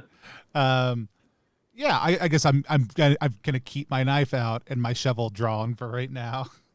Great. Yeah, just keep an eye out for whatever is making the noise. Great. As you stare out, kind of looking across the floorboards, you're like getting closer, and then you whip your head up, and you can all see coming towards you, tearing across the ceiling, is a roughly human-sized creature hanging upside down. You can see it has little humanoid claws, and then beneath them, stretching outwards, are enormous bat wings. Long, mangy hair dangles down from beneath it, and you can see it has short little clawed legs. This is some kind of human bat hybrid. It's tearing across the ceiling. I'm gonna throw my knife at it. Great. Let's make an initiative roll really fast, and then you can make your knife throw. Oh, somebody else make it this time. I made the last one. Jimmy, you want to make a D6 roll for me? 3. All right. 3. So that means it gets to go first. Great. Right? I've gotten this right. So it tears towards you, Thrag, and it's going to try and bite you. You need to make me a save defense roll. Sorry. That's going to be an 18. An 18, yes. You duck aside as it lashes at you with these huge fangs. It's sort of a humanoid mouth. Wider sort of nose, not unlike a bat. The fangs reach down far past its chin as it snaps at you, trying to bite you. That brings to all of your turn. It's hanging on the ceiling just above the entrance of this room. Any of the four of you, what do you do? I'm going to use the ability Tactics so Great. that any of my adjacent friends get a +1 to hit. Slick. Excellent. What do you? How do those tactics manifest? What do you do? Maybe I don't know if I've got a good way to like toss more light on it so that everybody has a better look at it. So yeah, maybe I raise the lantern, which I maybe lit when I got it. Do you have oil? But didn't close. Do you have a lantern oil? No. You can raise a lantern anyway. The shiny light reflecting. Yeah, sure. Great. So all of you are guided by shiny tactics. Excellent. Do you want to do anything else, Boomsmith, or is that it? I think that since I just got I can't read my own handwriting. The flint other item that I just got. What was that again? Flint hatchet. Flint hatchet. No, I don't want to throw any of my hatchets or pickaxes right now. Great. So I'm gonna just be useful the one way. Great. Thrag, Vandal, Zermak, any of you, what do you do? I was throwing a knife at it, so I'm going to throw a knife at it. Great. Maybe an attack. That's going to be a 16 with the +1. That will hit as the knife sinks into it. Screeches at you. You can see the blood that oozes is thick and black and brackish. Zermak, Vandal. I'll try and throw my chisel at it. A chisel? Okay. Make me an attack roll. 7. Yeah, so as you hurl it, it hits pommel sides, but just bounces off as it kind of like cocks its head. Its long, mangy hair dangling as it hangs upside down. I wish I could turn my camera upside down. Tony, if you could do that, that'd be amazing. Great question. Vandal. Let's see. I pull out my sledgehammer, and there's not a whole lot I can do because it's on the ceiling. So I'm just gonna I'm just gonna stay here at the ready. If it comes at me, I'm gonna swat it. Great. That brings it back to its turn. It's gonna try and bite you again, Thrag, as you're still the closest person. Can you make me a defense roll? I'm trying to figure out how to rotate your camera. It's okay. It's actually a very easy thing to do. Here we go. You're upside down now. Yeah. Excellent, excellent. So as it lashes, I'm trying to think, it lashes down at you, so I'm biting upward. As it bites you, can you make me a defense roll? Yeah, I got it's another 18, actually. 18, yeah. So Thrag, you backpedal, ducking aside as the long, bloody fangs lash and slash near you once more. Brings back to all of your turn. What do you do? Since it's like down, since it's like right down in Thrag's face, could I just hit it with my sledgehammer? You can certainly try, yeah. Okay. 13. 13. That will hit. As your sledgehammer collides with it, you hit the side of the bat, and it seems to bounce off. Almost ineffectually so. You can see in its humanoid, sort of bat-like eyes, they swivel at you for a second. Give this odd, grating laugh at you. And then it turns once more towards Thrag. Fangs flashing. Boomsmith. I want Okay. to try to hit it in the spot that has been previously hit with the pickaxe. Like I want Okay. to try to aim for the wound. Okay. Make me an attack roll. Oh god, it's a 3. Yeah, so as you swing your pickaxe, 6 into the floorboards, missing entirely. Zermak. Well, I don't have my chisel anymore, so I'll. Is it close enough for me to hit it with my hammer? It's not as big as a sledgehammer, but it's a hammer. Yeah, you can I'll certainly try. try. 18. 18. Once again, as it hits, you collide with it. You make it feel contact. You can feel the fur and skin, and it seems to bounce off. It gives that same laugh at you. This time, given that it's missed Thrag twice, it's going to swivel instead and try to bite Zermak. Zermak, can you make me a defense roll? Roll and add your sneaky. Did I go that time? Yeah, no, you didn't. I'm sorry. Okay, that's fine. I'm going to use one of my other knives since it's near me before it turns. I'm just going to try to like slash at its nearby face / neck. Great. Make me roll. That is only an 8, so no. And it is you slash the knife, flexes this way and that. Now I'll Zermak, roll the sorry. defense. Yeah, Defense is 5. 5. So its fangs sink into your shoulders, bites at you. You suffer a hit of damage, and I need you to make me a save. My description in Lowlife says, save versus ancient dreaded curse. To me, that sounds either holy or mystical. Yeah, to me, I think it would depend. Yeah, a curse would depend. Is it magical in origin or divine in origin? I think is the question. Curses to me feel more divine. So make me a roll. Make me a roll plus holy. Oh, at least that's a +2. So that's a 1 + 2 = 3. Great. So immediately, as the fangs pull out of you in a gout of blood, you can start to see already fur just slightly is beginning to grow around the wounds. As it drains your blood, you can feel it pulling out. You can see the knife still stuck in it, pulls loose and clatters to the ground. And the wound is sealed as it Zermak's blood now dripping from its fangs. What do you do? All right. I say we I get will the hell remind you, out you are of still here. fighting in a doorway. Yes. Okay. Sorry, say that one more time. I say we get the hell out of here, and I'm going to cast my wall spell. Great. What kind of wall do you create? Make a barrier. I just create this barrier of stone. I'm actually gonna like stone up the doorway. Great. Like just brick. It lasts for Yeah, a so round. as you earth bend upwards and it slams into the ceiling, you can hear it scraping and scrapping. You're level 1s. You have 1 round, right? Yeah, 1 round. Oh, are you So we need to do you have move. 2 levels in that, or did you split your levels? Oh, good question. I split my levels. Okay, yeah. So yeah, 1 round. So you've got 1 round. All of you, what do you do as you hear it scraping and scrabbling just beyond this doorway where the wall lies? Yeah, I'm sad that I didn't take cleanse instead of heal. I'm gonna try and heal myself. Maybe but, maybe your this next character will.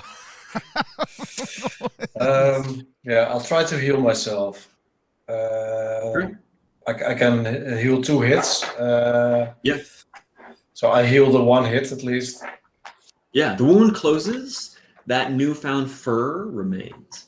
Did Thrag also had a hit, by the way? Or I did not get hit. Okay, because I could heal 2 people one hit. But, I think everybody else is hail. Yeah. Well, then I just healed myself, but I am looking a bit worried concerning I now have fur in some spots. So what's the plan? Got a few seconds Right. before the wall comes down. Just from the chat real quick, Eldritch Mouse Ty says, coming back from grabbing lunch and going, yeah, I'm sure there's a reason Sam is upside down. Because I'm a warbat. Pull back. I'm going to pull back into the room a little bit. Just so that we just to give us a little bit more space to operate and put my knife away and pull out my shovel with both hands. Okay. I stand next to him and I pull out my holy book. Okay. And while I am muttering some prayers beneath my breath, I'm also holding the book to smack the creature with when it gets if it gets back. I reckon a holy book that will do something. I hope so. Sorry, I didn't mean to interrupt. I'm taking the moment that we're doing this just to try to pry the pickaxe out of the floor. Yeah, you pull it loose again. I quickly grab the knife that fell out of its skin. Okay. So I have one of Thrag's knives, and I have that. That seemed to work. And with that, the wall comes down, and the bat creature is nowhere to be seen. Oh no. Your candlelight illuminates the more library shelves further beyond. The skittering, scratching sound has stopped. Does anyone have lantern oil, by the way? Cool. I have lantern oil. Oh, okay, cool. Do you have a I lantern? have more candles. I do have a lantern. It also already has oil in it. I have 2 extra things of oil with me. Oh, okay. Can I have an extra one? Yes, absolutely. You may. Did getting bit by that creature give me any sense of kinship with it? Not Do just I feel... Not just yet. We'll wait That's for you to very... party shortly. Do you have Batman radar? Yeah. Did anybody else notice? Sorry. I was just gonna say, are you gonna turn into one of those things? Because we can't be having that. Yeah, I was just wanting to ask if anybody else noticed that I got this fur now. So. Oh. But because if nobody noticed, I'll probably just hide it beneath my clothing and just continue. But it seems like Vandal saw it. I mean, we get. I just do.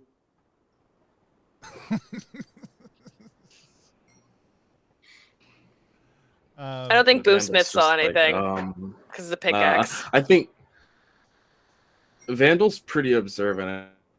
I probably would have seen like some hair coming out of there. Let's. I mean, it's not there anymore, so. I mean, we're gonna have to deal with that thing one way or another. Do we want to deal with it now or deal with it later?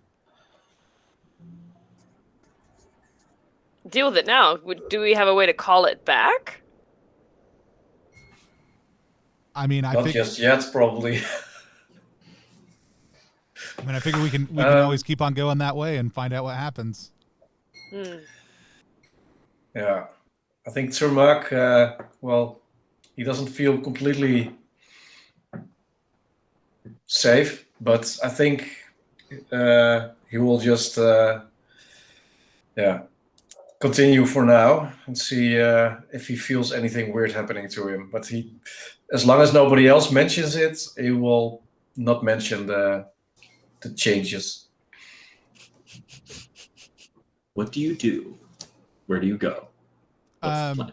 I think I'm gonna go ahead and light my lantern and put it on my belt, since I know we're getting near the end of the candle, and also just for better visibility. Yeah, so you've got about a half hour left on the candle, and then the lantern oil should last quite a while at least.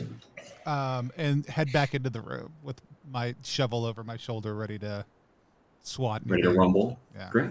So you find yourself back in more bookshelves in the second library. Sorry, I just cut someone off.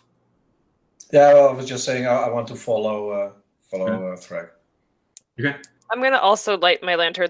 So if I don't close the hermetic lantern, it just functions normally. Exactly. All right, then I'm doing that. Great. Yeah, so you step in here. There's no sign of this bad creature immediately, though who knows, it might emerge sometime else. Might return later. So you scan around, watching the ceiling closely. Seems to just be the same wooden ceilings you saw as before. With bat What scratches. do you do? Are there any other doors in this room as we look around? There is, yes. This room on the left wall, there is another door leading out. Does it seem like that bad creature can open doors, or? I mean, it had little claw hands. Maybe it could, maybe it couldn't. Is the door open or closed? It's closed currently. All right. I say as long as we go in one direction and try to get just away from where we are. So I imagine you don't want to take the time to peruse the shelves here. Boomsmith can't read. He does not care. That's fair. I want to at least scan the titles on the sides just to see if it's the same type of library. Yeah. No, as you look through them, it's things like Vivimancy, a guide to flesh smithing, and Alchemy and Skin, an explanation. As you look through all these titles, they are occult in nature. Flesh smithing, alchemy, modification, ritual, all are recurring topics and themes. Are there good pictures in there? Because Boomsmith would look at the pictures. If you want to pull a book off and start looking at the pictures, yes. But do you want to spend time in this library with a weird bad thing in it? No. Okay. So, you going through the door on the left, or do you want to stick around any longer in here? I do want to pick up my chisel. Okay, yeah, scoop up your chisel. Yeah, I mean, I'll make my way to the other door if no one else is inclined to stick around. Okay. Yeah. I'm getting out. So you open that door, and then close it behind you, I imagine. This opens up into a large, probably like 25 feet wide, almost maybe 40 feet deep, central-ish chamber. There's doors on multiple sides here. This room, like many of the previous ones, has a scent of rot to it. This one's more has that sort of like acrid, metallic smell of old blood. In the center of this room is a huge metal slab, a table, maybe 3 feet off the ground or so, big enough, easily 10 by 15 feet. Scattered all over this room on shelves and cabinets and just lying across the floor are medical tools, knives, pliers, bandages, gauze, sutures, needles, what are the things you do to hold bones open? The little like reverse spreaders? Rib spreaders, yeah, all that good stuff. Scattered around here, all of it rusty and decayed and covered in old blood and worse. Can I see? So there was a. I was speaking from a mapping standpoint. There was a door coming out of the first library we were in. I can't see a door that would correspond with that, or can I? Not here, no. This room has a door on the left, a doorway at the end forward, and then double doors on the right from where you came in here.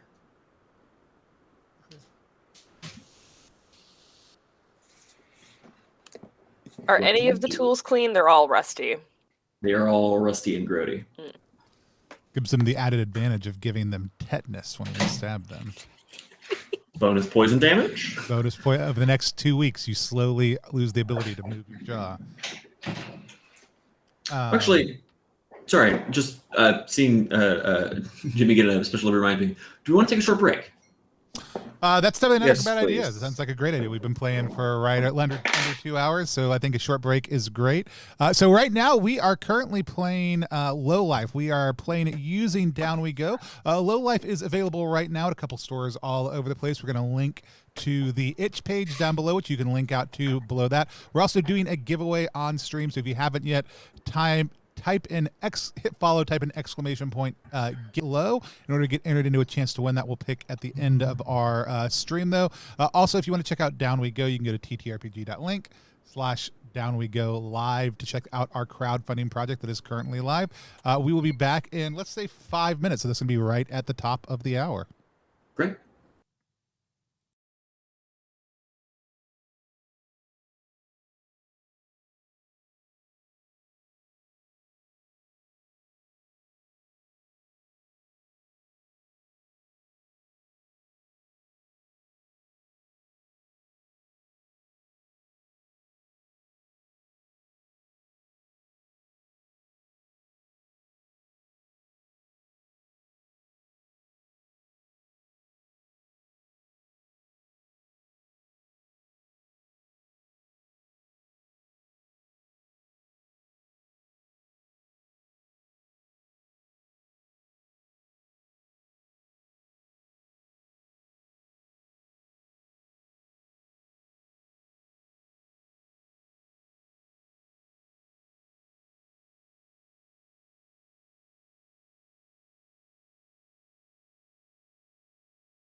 And we are back live with burritos and beverages in hand here on Plus One EXP to keep on playing Lowlife. Sam, for people who joined us part of the way through, give us the elevator pitch for Lowlife. Lowlife is an old school supplement about caving and tunnel warfare. It's got rules and procedures and guidelines for tunnel generation and network building, for caving, for tunneling, for climbing, along with a whole bunch of spells, monsters, hazards, plants, fungi, a custom BX class, and a few other things besides, all in a very lovingly illustrated, horrifying zine. It's absolutely gorgeous. And it started shipping to people probably a couple weeks ago, but started arriving to people this week. And people have been thrilled about it. It's one of my Zine Quest 3 regrets. But I went ahead and ordered a copy from over on Spearwitch, which I would encourage everyone else to do. The link's right below Sam's face to go to the itch page, which will link you out everywhere else you need to go also. And Son of Solon says, "Oh my God, my room has been dead silent for the last 5 minutes, and that intro scared the hell out of me." There's never been a more terrifying moment of burritos and beverages. True. But with that said, I'm going to hand things back over to you so that we can all die horribly or turn into bat people, whatever. It's good. One of the two. So after narrowly escaping a horrible bat person monster in an occult library, the party is now down in the second level of Beneath the Harlow House. Found themselves in a giant room with a huge metal slab in the middle of it, covered in old bloodstains and scattered medical tools all around. There's a door in front of you, a door to the left, and a set of double doors to the right leading out of this room. Plus, various shelves and sundry things scattered about in this room. Given the functionality of my knives and not much else last time around, I'm sure there are plenty of sharp things around in this room. Are any of them functional knife/shivs? Oh yeah, plenty of scalpels and slicers and a couple of old what do you call them, bone saws. Definitely. I show Thrag one of his knives that I picked up, and I was just like, "Do you mind if I keep this?" No, that's fine. Yeah, and all right. I'm gonna basically pass out at least one stabby pokey to everybody. Yeah, I want me some. I'll slide that into my harness. Right. Starting to jangle a little bit. And yeah, kind of give the room a once over. I mean, this looks like it's a medical theater. Yeah, some minus variety. the theater. 10 by 15 feet is huge. The implications escape Thrag. It hit me hard. Oh yeah. Go ahead. Can I ask a quick rules question? Yeah. So this is about the down we go rules. So I have two abilities and I have two levels, right? And I healed somebody and I did the divination once. Now Right, I'm done. That's two. So Raw is actually, though this weekend we have done a number of playtests otherwise. It's actually exponential by level, so you can use each one twice. That may change in the final version, but that is the way we have always play tested it. And it's a common misconception, and people haven't had less fun when they've played it that way. So we are doing 4 play tests this weekend to try out the alternate version that is what you read it as, but is not the way it's intended. So you still have a use of each left. Because I think Turmak wants to be sure what happened to him, and he's hoping that his god can tell him. So I want to do another divination just to know what's happening to me. So what I want to ask Il Mosto, my god, is if I will, whatever is happening to me, if I will still be able to control myself. The voice of Ilmastal comes forth once more in grinding and grating. Nycteranthropy is an ancient curse. Beneath the pale moonlight and the dark of no moon, the bat seizes your body. Elsewise, lest you call it, you shall remain.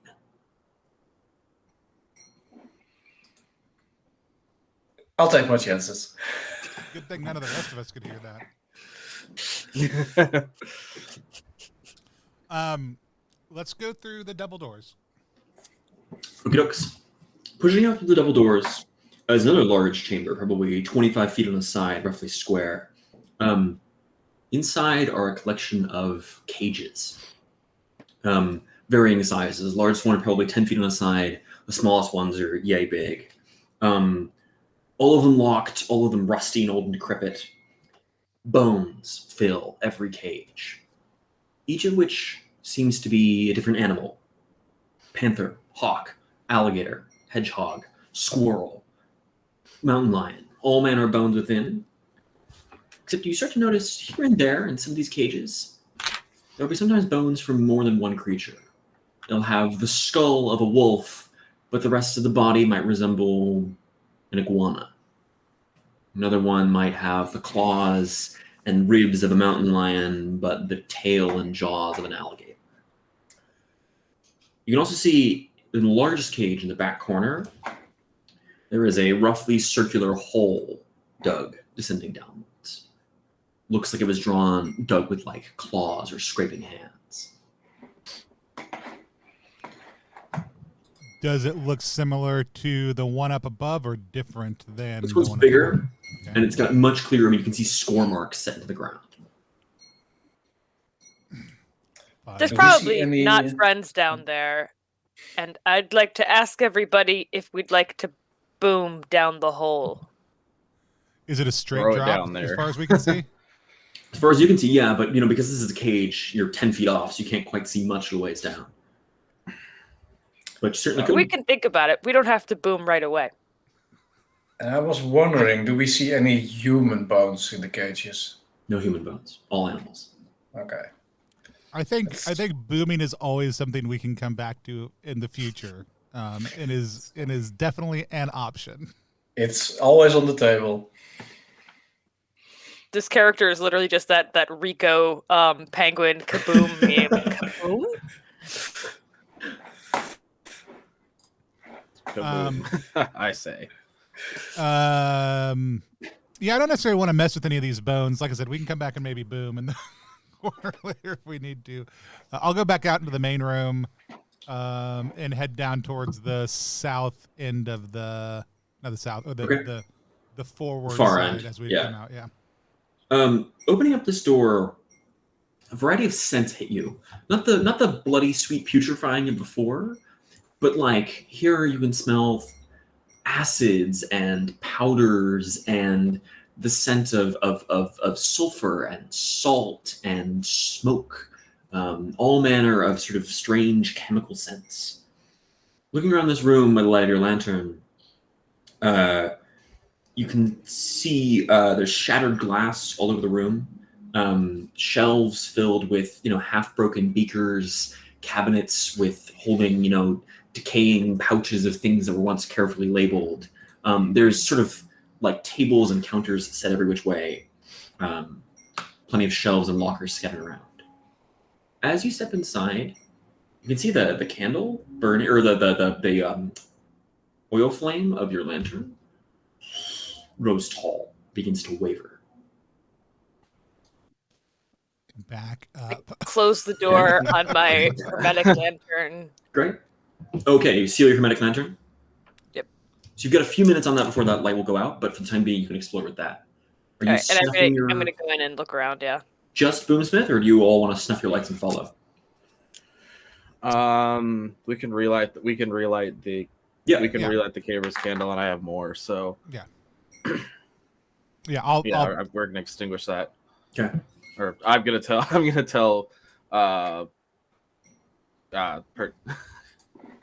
Jimmy's character. Yeah, Jimmy's character. Zermac. Zermac. Yeah, I'm gonna tell Zermac to snuff it out quickly. Great. So you snuff your lights, Okay. but for the hermetic lantern, stepping inside, looking around, this looks like some kind of laboratory to you. I mean, the acrid scents and the various, like you can see there, some of these vials have like ancient bits of blue grime within and things scattered around. I imagine you're searching through this room. Yep. find a few different things. On one shelf, there are two would look to be sort of like hood mask combinations, things you would fit over your head, wide glass spheres, almost like goggles, and then a complicated like metal bit, various holes set into it attached here. There's two of those, and then two bottles, which one of you would recognize. I'm not sure who, but one of you would recognize as these two bottles. You shake them, they rattle. Each have what are called drain pipe pills inside. Drain pipe pills help stave off a disease called the gutter lung that miners and cavers sometimes catch, where your lungs start to fill with gunk, and then you are left gasping for air. Drain pipe pills don't cure it, but they do stave it off. As you search through everything else here, there's lots of random junk and sort of things, and one cabinet, one locker, it's locked. I'm going to slide one of those hood things over my head and grab a thing of dream pipe lung. Great, you sound like that now. Yep. And then you've got this locked cabinet. Anything else? Oh, locked cabinet, and over in one corner there's a trap door. Also locked. I don't know how much longer my lantern's going to last, and I want to exit before it goes out. Okay. Are there other doors in the room or just the one? There is one door, same wall, but on the far side, if that makes sense. Yep. That means These hoods, it goes further down than the other room then. These hood things, would they make you be able to breathe here or something, or are they something you really don't want to wear? Thrag just put one on, and it's been a minute or two, and he seems fine. Other than breathing like that, How many of them were there? Two masks, two bottles of drain pipe. I'm gonna just try to pick the lock on the other one without using I'm gonna try to pick the lock on the cabinet without using lock picking. Okay. Do you want to make me a sneaky roll? Sure. That is gonna be a 15. Yeah, no problem. As you shuffle in, it takes you a minute or two, you manage to pop the lock open. Inside, there's a few shattered bottles of things you can tell at one point had like hazard symbols on them, and then two like sachets, bags, each maybe the size of like a bag of flour. But rather than the white powder flour inside, you can see black powder within. These are two bags of black powder. They're actual black, okay, not just black colored powder. Powder that is black. These are black powder. Yeah. Sorry, I should clarify. I'll show the black powder to Boomsmith. I have some things, but more's more.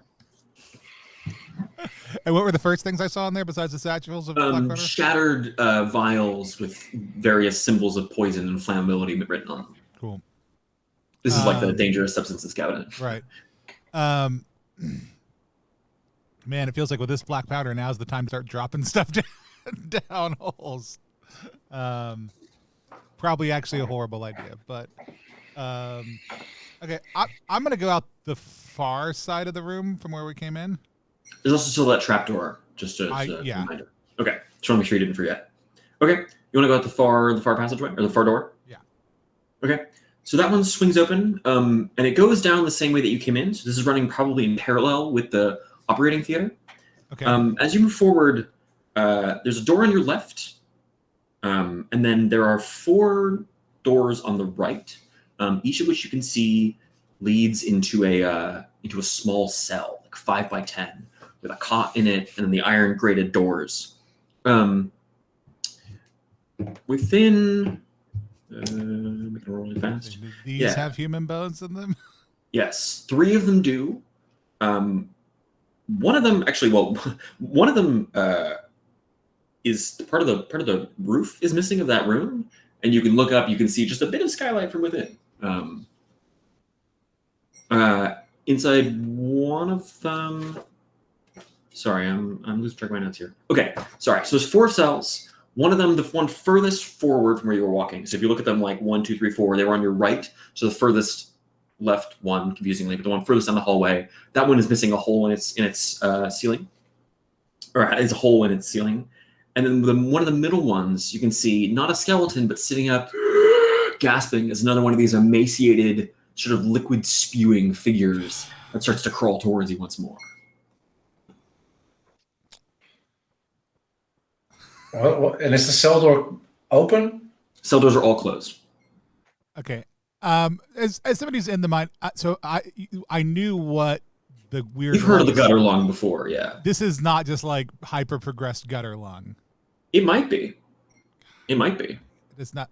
It seems so unlikely.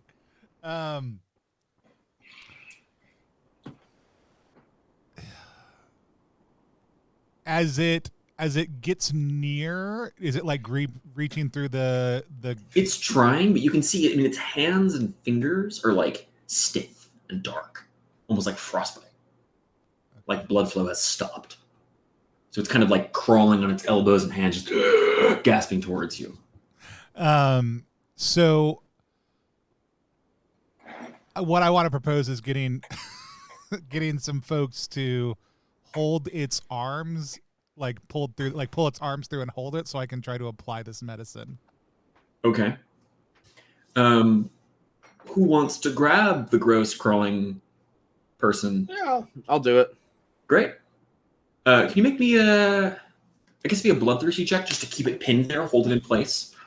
Sure. Let's try this out. 12. Yeah, no problem. These things are weak. I mean, you can feel as you grasp it, there's not an ounce of meat on its bones. It's just skin and bone and, remnants of sinew. And now, Thrag, you're going to try and cram a drain pipe pill down its throat? Yeah. Great. Do you want to make me a sneaky check to get that right in its mouth? Sure. That's a 12 also?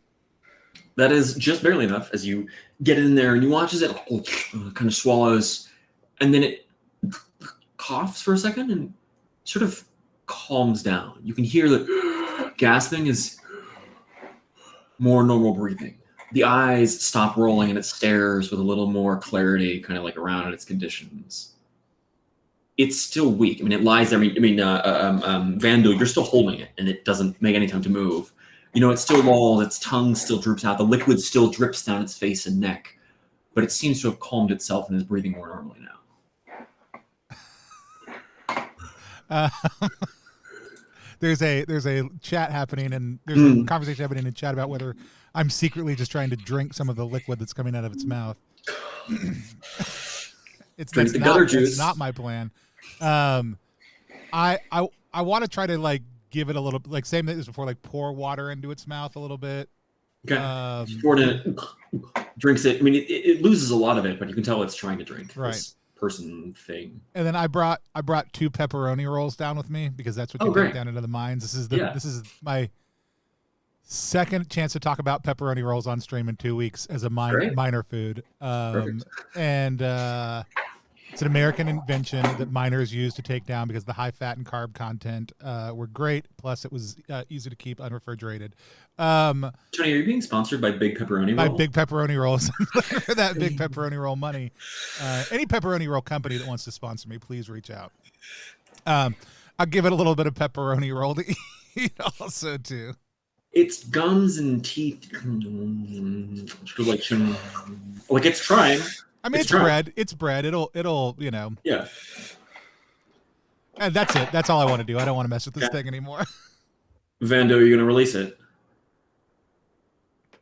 Or do you want to hang on to it still? I guess so. Yeah, so you're losing it, kind of slumps back down, lies against the cot in this room. Hey, we just had a raid from our friends over at Hope for TTRPGs. Thanks for joining us here on Plus One EXP. You came in at an extra gross time. If you type !pepperoni roll in the chat, you will. I should do that sometimes. You won't get entered into a chance to win a sweet pepperoni roll. However, if you do type in, if you hit follow and type in !get low, you'll get entered into a chance to win a copy of Lowlife, which is what we're playing right now using Down We Go. Hello, Pope Michael. If you're the real Pope Michael, welcome. I'd love to talk to you sometime. Don't listen to him about pepperoni rolls. It's a lie. !get low. Is what you want to type in while you're here after you've had a chance to hit follow. But yeah, it's just some OSR goodness. I'm feeding a weird little zombie boy through the cages chat. Yeah, I've had my fun with this weird zombie. Okay. The moonshine's still upstairs, right? We didn't bring that up. Thrag, did you take the moonshine? No, Or I did you left the leave it up? moonshine on the barrels upstairs. Yeah. Okay. I mean, it's just like a 10-minute trip up to get it. At this point, that first caver's candle is almost burned down. I've been down here for almost 2 hours. Okay, I just pull out another one. Great. So this hallway, as you keep walking down it, so there was that door to the left that maybe led to the operating theater, these 4 cells on the right, and then if you walk forward and you can see at the end of this hallway, sort of like right up in the corner, there's one door to the left and one door forward. Because I saw the light in the cabinet because of the way my map looks, could I easily assume that the light I saw is from the explosion, which means we're right outside the library? Yes. In front of us? Okay, then I want to look in the door on the left. As you push the door open, a bunch of rubble kind of like shifts down. This is the bottom of that second staircase going down, which is now half flooded with rubble. Some of it got detonated. Some of it still has passed away. You could try to scramble over it, but it'd be a little dicey. All right. So here's the question: do we want to go down a clod out hole, go down a trap door, clear a bunch of rubble? These stairs go up, actually. Oh, these are upstairs? Mm-hmm. Do we want to go down a trap door? Do we want to go out a clod out hole? There might also be more ways down. You could, always poke around a little bit more, or you could dig your own. Or we could dig our own. Kaboom. Kaboom. Can we peek into the trapdoor? It's locked, so you'd have to pick it open or get it open or blow it open. But yes, you could. If only there's if we had gas in there. somebody. Oh yeah, that's in the gassy room. Yeah. I will go. I will go try to pick the lock on the trap door. Great. Oh Walking yeah, back you to got that the one. hood thing. Yeah. That might help. Breathing in, and you. Do you want to make me a sneaky roll? Yeah. Or are you using? Do you have 2 sneaky? I have 2 sneaky. You're gonna save your lockpicking use. Yeah, that is actually a 21. Oh, easy, no problem. Yeah, so you pick this off, no problem. Then pulling it up, staring down, illuminated by the hermetic lantern, staring down. The only thing you can really see down there, it's not a short distance down. It looks like it's at least probably like 5 or 10 feet down. Is kind of something like glistening. Thrag, you can't smell anything because with the mask on. If anyone else wants to stick their nose down there, you could smell a heavy mixture of rotting meat, various alchemy supplies, and sort of a deep, earthy, pungent, like compost gone wrong kind of smell. That sounds like my jam. Yeah. Hmm. There might be some jam down there, yeah. Do we have the idea that the air down there is better than in the room we are? Yeah, we cannot really. I mean, you could test it. You could always pull a match out and see. Yeah, let's not How do is a your match. canary? Is my canary still Tick alive? Tick seems fine. Yeah, Tick Tick seems fine. I pick him up and try to get him to Fly down go into that into hole. Yeah, Tick Tick flies down there. And then sort of vanishes from view for a second. You hear like a sound. Tick Tick does not return. Oh, that was a bad decision. Yeah. So about that claw hole. Yeah. Well, this is what canaries are for, right? Yeah. Sensible animals. That may have even been you may have discovered a new use of canaries. Oh. Well, you think of a plan while I scratch Tick off my item list. I mean, I could put dynamite down there. You could. You could. Good. Yeah, I mean, it's probably not the smartest idea. we know it's like we know about this hole, we know about Scratchy Hole, or we can go look for more holes. I'll go. I really think Scratchy Hole is where I would like to blow if boom is to happen. Let's go. That sounds fine. Let's look in the. I want to give the big room one more once over. The operating theater. Yeah, I thought stairs were going to keep on going down, but yeah, I want to look in the operating theater again. But yeah, looking at the operating theater one more time, checking carefully through it all. This time, as you look through underneath the slab, you can see a couple of things. One of them is there's a bunch of mushrooms growing down there. Sort of fat, round mushrooms, look sort of reddish in the light, and they grow over what looks to be like a grate, some kind of drain underneath the slab. You can see like all the floors are tilted slightly, and thus all the like blood and grime has congealed around that slab. I bet these mushrooms are either really tasty or drink blood, one of the two. Like this is my called shot right now. Maybe they don't actually taste good. I don't think they taste good. I think they're really healthy for you, or they drink blood, one of the two, and they probably taste horrible either way. Do I recognize them? I'm gonna. Do you want to make me a holy roll for your knowledge of your Sure. scum god? I want to know about the blood mushrooms. 15 plus 2, 17. So +1 to Tony. These are called bloodsucker puffballs. What they do is they're puffball fungi, so they're little like red balls. If they break open, a bunch of spores get released to the air, and those spores drift to blood and open wounds. It has the advantage of its very fast way to staunch open wounds. So if you're bleeding and you slap some bloodsuckers on them, they'll grow really quickly and staunch the bleeding. But then you have to get the blood-sucking puffballs off of you because they start to take root in your flesh and grow that way. I just location-wise, this seemed like a blood drain, and so this is my go-to. My first thought was these things like blood somehow. Yeah, I share this knowledge, of course. So if any one of us needs some quick bandaging, let's go here. But otherwise... Also, just to flex my product, if you would like, Zermac, the scientific name for bloodsucker puffballs is Lycopodericae calbovista querosanguis, if you're curious. Just because it's fun to have scientific names for your fungi in your book. Yeah.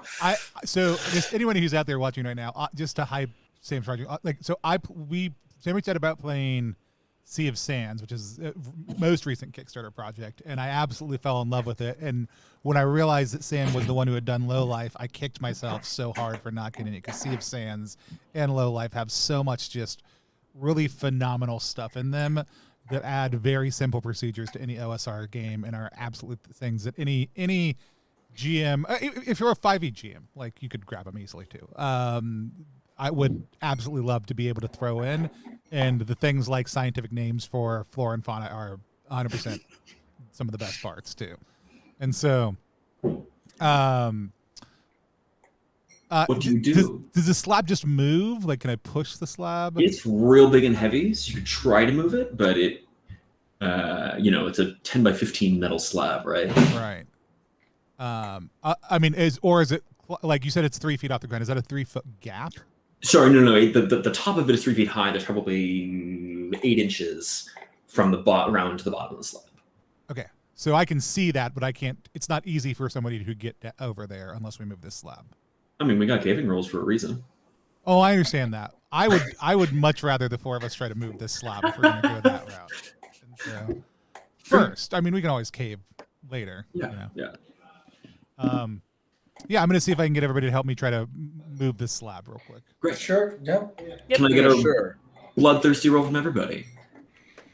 Ironic, or I guess not even ironic, fitting, given that you're looking for the blood drain. Oh, wow. 18. 19. 18, 19?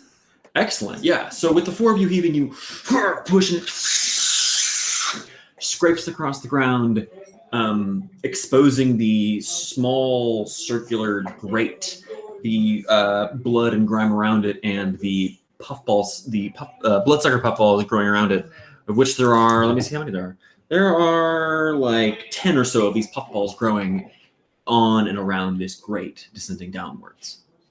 Can we just pick these things? I look Yeah, at. you can pop them off if you want to. They're They're not- quite squishy, so if you break them, that's when the spores come out. Okay. Um, But it's not There's like one- if we touch them, they automatically break, and we No. have to. Okay. Nope. We Yeah. could bring some. Yeah, I mean, I'll absolutely cut them off so that we don't accidentally break them, and then Great.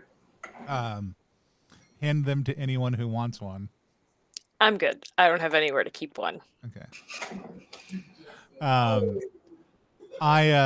and Can we pop the grate up? The grate is you pull it. You can see like some of the grime like stretches with it, but the grate does come off. If we move the lantern down towards the opening, what can we see?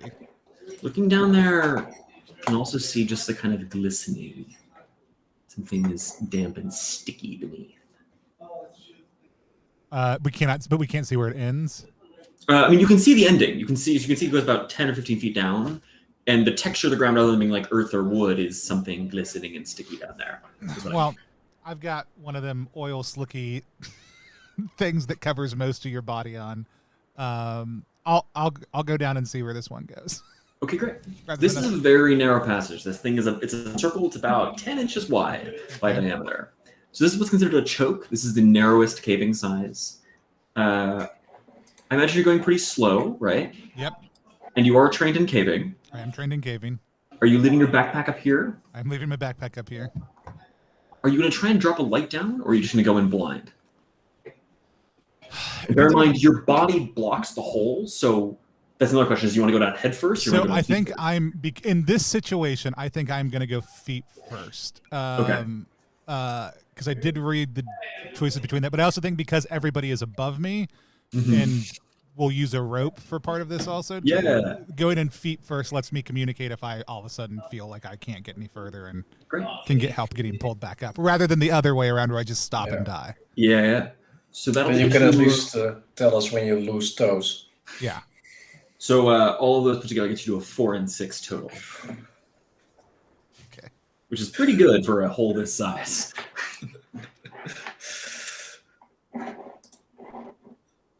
I rolled a 6. Great.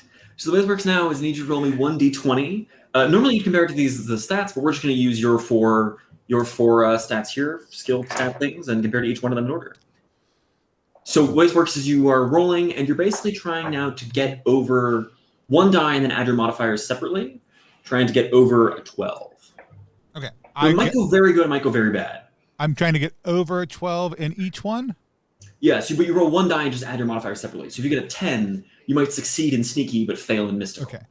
Cool. So I did roll a 12, so I've succeeded in sneaky, Great. and I failed. Then I would have failed in everything else because I have a 10 in each of them. Great. So Or a 12 few in each. different things happen. You get stuck is the first and most important one. As you're getting down, you kind of like stick in. You know, you're in the hole, right? I mean, your hands are above you. Probably your hands are out above this hole, but the rest of you is stuck. And then a few different things happen. First one is right now, I need you to make me a save versus crushing force, as your lungs just aren't fitting right, or else you're going to start suffocating. So that's the first one. Okay. I rolled a 5. Great. So you're gasping. Air is getting cut off as your lungs are compressing, and then two more things happen because of holy and mystical. One of them is that Thrag, you're just panicking. Panic is overwhelming you, and during this panic, you can really only speak in gibberish and understand basic commands. So you're just sputtering and jabbering. And the second one is both due to the lungs and this thing, you're hyperventilating, and this will pass out in 1d6 rounds. Okay. So here's what I would like to ask. Mm-hmm, And I'm 100% down with GM ruling either way. So one of the feats I took was acrobatics. Mm-hmm. Is it possible for me to dislocate something in order to be able to more easily be slid out of this? I would say yes, but it will take a roll.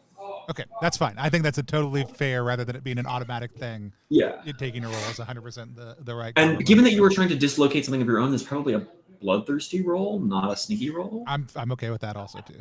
Great.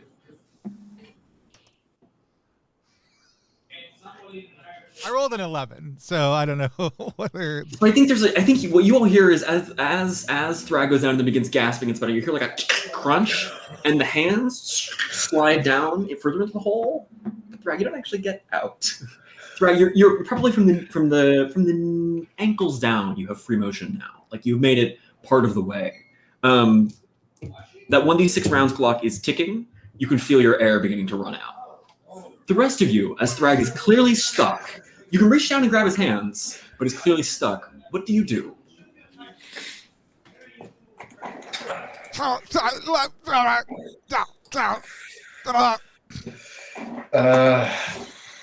could try to heal him, but we could also save that until he's out of there. He doesn't have any damage yet, right? No, not damage. Just asphyxiating and stuff. Yeah. There isn't any room to get next to him, probably. Nope. He is taking up the whole of this hole. Can we push him? You want to push him down? You could try. What do you think? I have pull him up or push him down? I also have the acrobatics move, and I feel like pushing him down because he's partially free that way, and he's not partially free going up at all. But like this question is what is down? Like I don't know if I can acrobatically ground pound him down. Well, you got about 15 seconds to figure it out. If he's down, we can't get down quickly. Pull. I think we should pull. Okay. Then let's pull. Yeah, pull. Okay, so right, you I'll each take grab an a arm. hand and heave upwards. Yeah. Great. Do you want to? I'll make me a bloodthirsty roll. I'll boost your friend out. It's gonna be a tough 19. roll. Okay, that's good. I have 3. Okay, that's not good. Vandal. I got a 13. Yeah, so you heave him upwards. You get it to now his elbows are above, right? So Thrag, you can let your arms hang loose. And you are probably say you are no longer suffocating, so you're not gonna die. Hyperventilation is still gonna get you, and you're gonna pass out in like 10 seconds though. Okay. So at this point now, if you imagine this, you can grab Thrag's hair easily, like it's basically level. Thrag is not yet out of the hole. I don't know if it would help or harm him, but he's still wearing that hood thing. Mm-hmm. And that's probably not helping with hyperventilating. Probably not. So I'm gonna take that off of him. Okay. Thrag, you can now breathe the free air. So you're not asphyxiating, you're not gonna pass out. Speaking, panic, all of that is just a little scrambled still. What do you do? Oh, and ooh. That's never a good sign. And the bat creature attacks. You start to hear it, followed by then a sound starting to draw a little closer. Slowly, with a just starts to get a little bit louder and louder bit by bit. When we entered this room, was the last door opened or left open, or was it closed? You came in here from the alchemy lab, so that door's still open. I'm gonna go close it real quick. Yeah. You want to close all the doors, I imagine? Yeah. Okay. So close the door to the hallway, close the door to the animal cages, close the door to the occult library where the bat thing was, and close the door to the alchemy lab. So now it's you, a giant metal slab, and Thrag stuck in a hole. I still want to pull. You've tried pulling. I mean, you've heaved as much as you can, but the Thrag is not really coming out. Didn't you had all oil in your backpack, right? I'll try to grease him up a bit. Okay, so just applying oil around the edges. Yeah, so as you do, he starts to slip, but starts to slide down now. If you look at my backpack, there is oil and there is grease both, actually. So I will let you decide which one you want to use. I'll probably. Well, the oil is liquid, so it can easily. You are correct. Yeah. Can we try pulling again after we Now these grease slick yeah. him up a bit? Imagine all three of you are pulling as this Yep. gets louder and louder. You'll have an advantage on this, I'll say, due to the grease, given that it's, making things a little easier. They have advantage in Down We Go, right, Tony? Yep. You can actually incorporate any, like, where we live at very open, where it's like, if there's that's another fair. mechanic you want to use, that's easy to add. But yes, advantage and disadvantage are very common. Great. Got 15. 15, 20. 20. 4. So with that, we'll make this a little bit dramatic. As you're heaving Thrag up and out, Thrag, you're out to the waist, and then through one of the walls, that sound gets louder, and then coming boring in through the wood and brick, you can see are at first just one or two, and then dozens, and then hundreds of ants eating their way through the wood and stone and spilling out onto the ground. Thrag, you are most of the way out right now. These ants are pouring into this room. What do? I'm probably still, like, I'm probably on the ground rolling around, fairly incoherent still. Probably hear like, oh, thank God, oh, thank God, oh, thank God. What do the rest of you do? The ants are starting to move towards you. I'm going to cut my hand and try to, like, somehow get that hand blood on the ants, and then I hope somebody that's got one of those mushrooms is seeing what I'm doing. I'm going to yell, use the Okay. blood mushroom. Okay. So you slice your hand and begin dribbling blood all over these ants. They don't seem particularly affected by the blood itself. Vandal or Zermac, what are you doing? I think they were in the backpack from what's his name again? Thrag? Thrag. So I'll grab one of these mushrooms and pop it open over the ants, and I just hope that Thrag isn't bleeding too much. But Okay. I'm going to I'm kind of, like, I'm gonna close get my hand as much as I can so the Sure, blood yeah. doesn't. So as the spores It's fill and exposed. begin to pop and form all over the ants, you can see they're working around it. It catches some of them, but there are hundreds pouring into this room through the hole in the wall.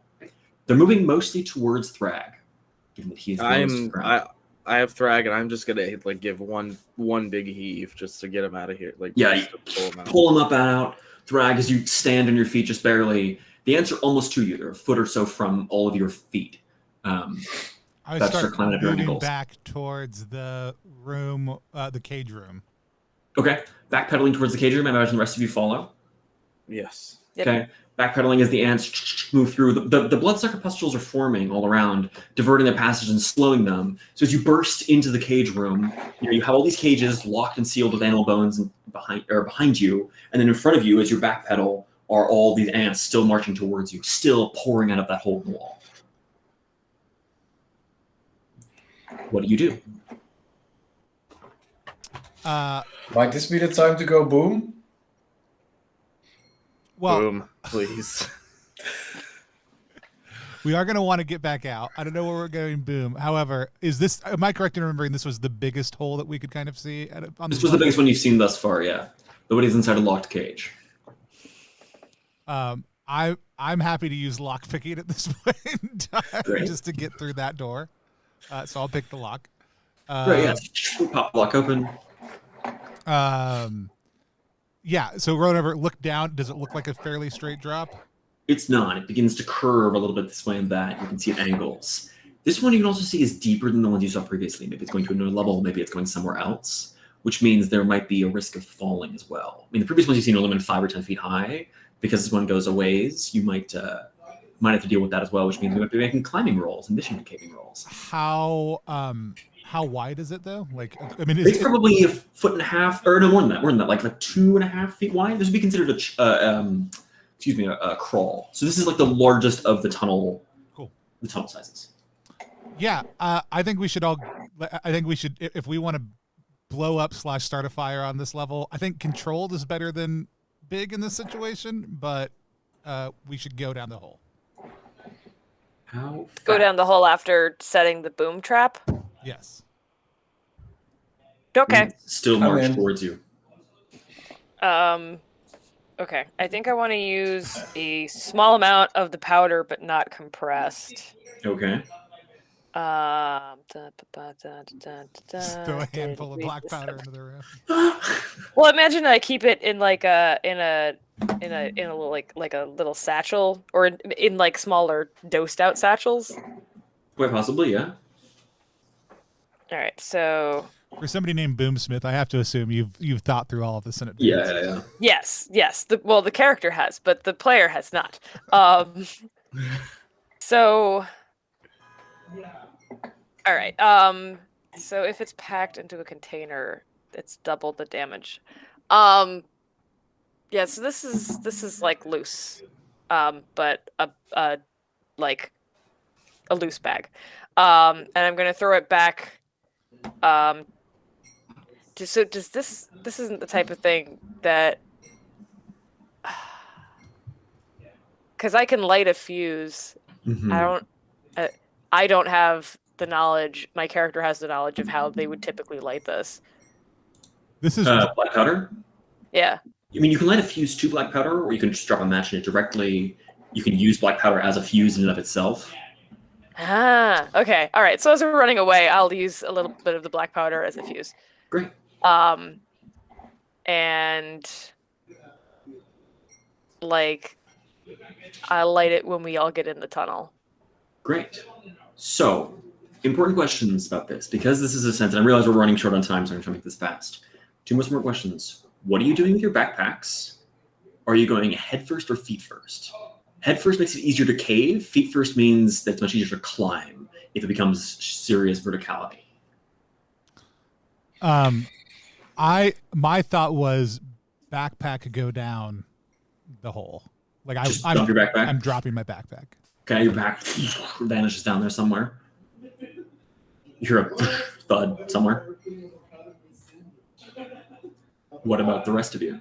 I'm gonna go feet first. Okay, Yeah. you jump in your backpack ahead of time? I don't have a backpack. I just have the. Oh, that's right, everything's the attached harness. to my Yeah. harness. Throw my backpack down and go feet first. Okay, I'll just follow their lead. Yeah. I'm head firsting this time, actually. great. And now, because the ants are starting to move into the cage room, who's going first? And how fast are you going? I got it. All I know is I'm going last. Great. So, Thrag, you're going first.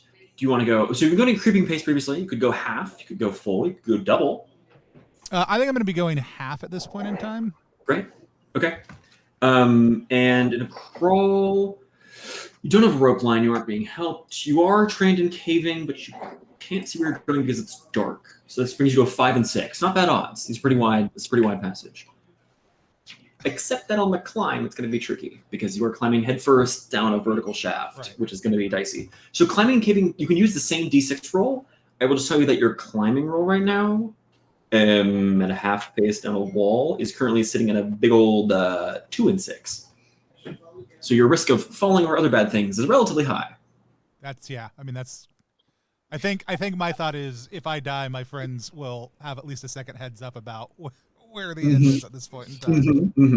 I make the cave roll. Am I making a separate roll for climbing? It's just the same D6. It's the same D6, and I do not make my crawling roll. Right.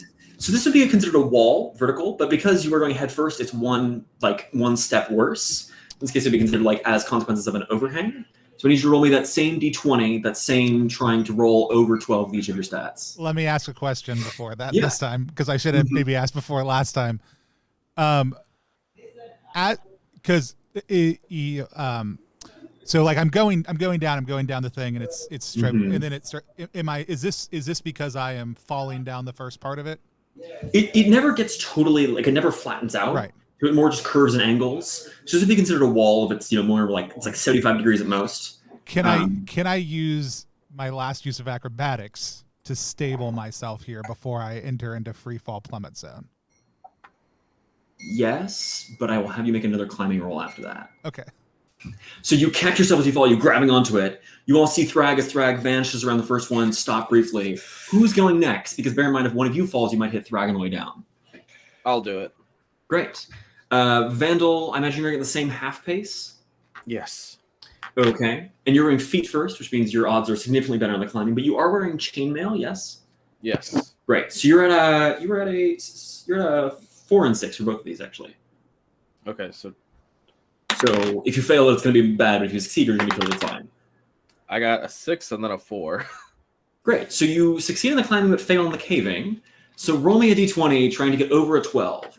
So roll once and then just add to each of your stats. 7. 7, great. So that is a failure on all counts. Crawls are not that bad, but basically what happens is as you start shimmying down, your limbs and your muscles begin to cramp and strain, and you just can't go any farther. You know, you're just beneath. Your head is just sunken down the hole, and now you're just stuck here, limbs cramping. You'll be here for a few seconds, maybe a few minutes. The ants are still encroaching towards Zermac and Boomsmith. One companion is almost fell, but managed to catch himself. One companion is stuck in place with muscle cramps, but is mostly fine otherwise. Ants are a good 10 feet from you, still encroaching, marching towards you. Zermac and Boomsmith, what do you do? Well, I still go down. I'll try to get at least to. You're gonna try and go past Vandal. You can try to sneak past Vandal, but that'll be a dangerous roll. Maybe I'll try to go to Vandal and see if I can help him continue. Okay. I mean, Vandal's pretty easily accessible. What do you do? How do you help him? So he seems to have cramps, so I think I'll just try to massage his legs or something, or Great. just Do to you get wanna make the blood flow again. I'm trying to think. Is that probably a mystical roll, holy roll, based on your massaging abilities?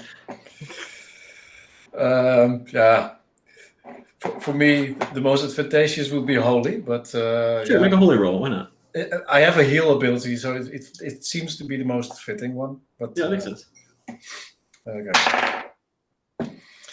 Sorry, I rolled a 1. Great. So as you work on it, you just feel pain in your shoulders primarily. Vandal, things are not getting better for you. Your muscles are so tense. Boomsmith, the ants are a foot from you, about to start climbing up your ankles. I'm going to try to make the black powder trail go around the hole, because I'm at this point. There's no way I'm gonna get in and down that tunnel. Okay.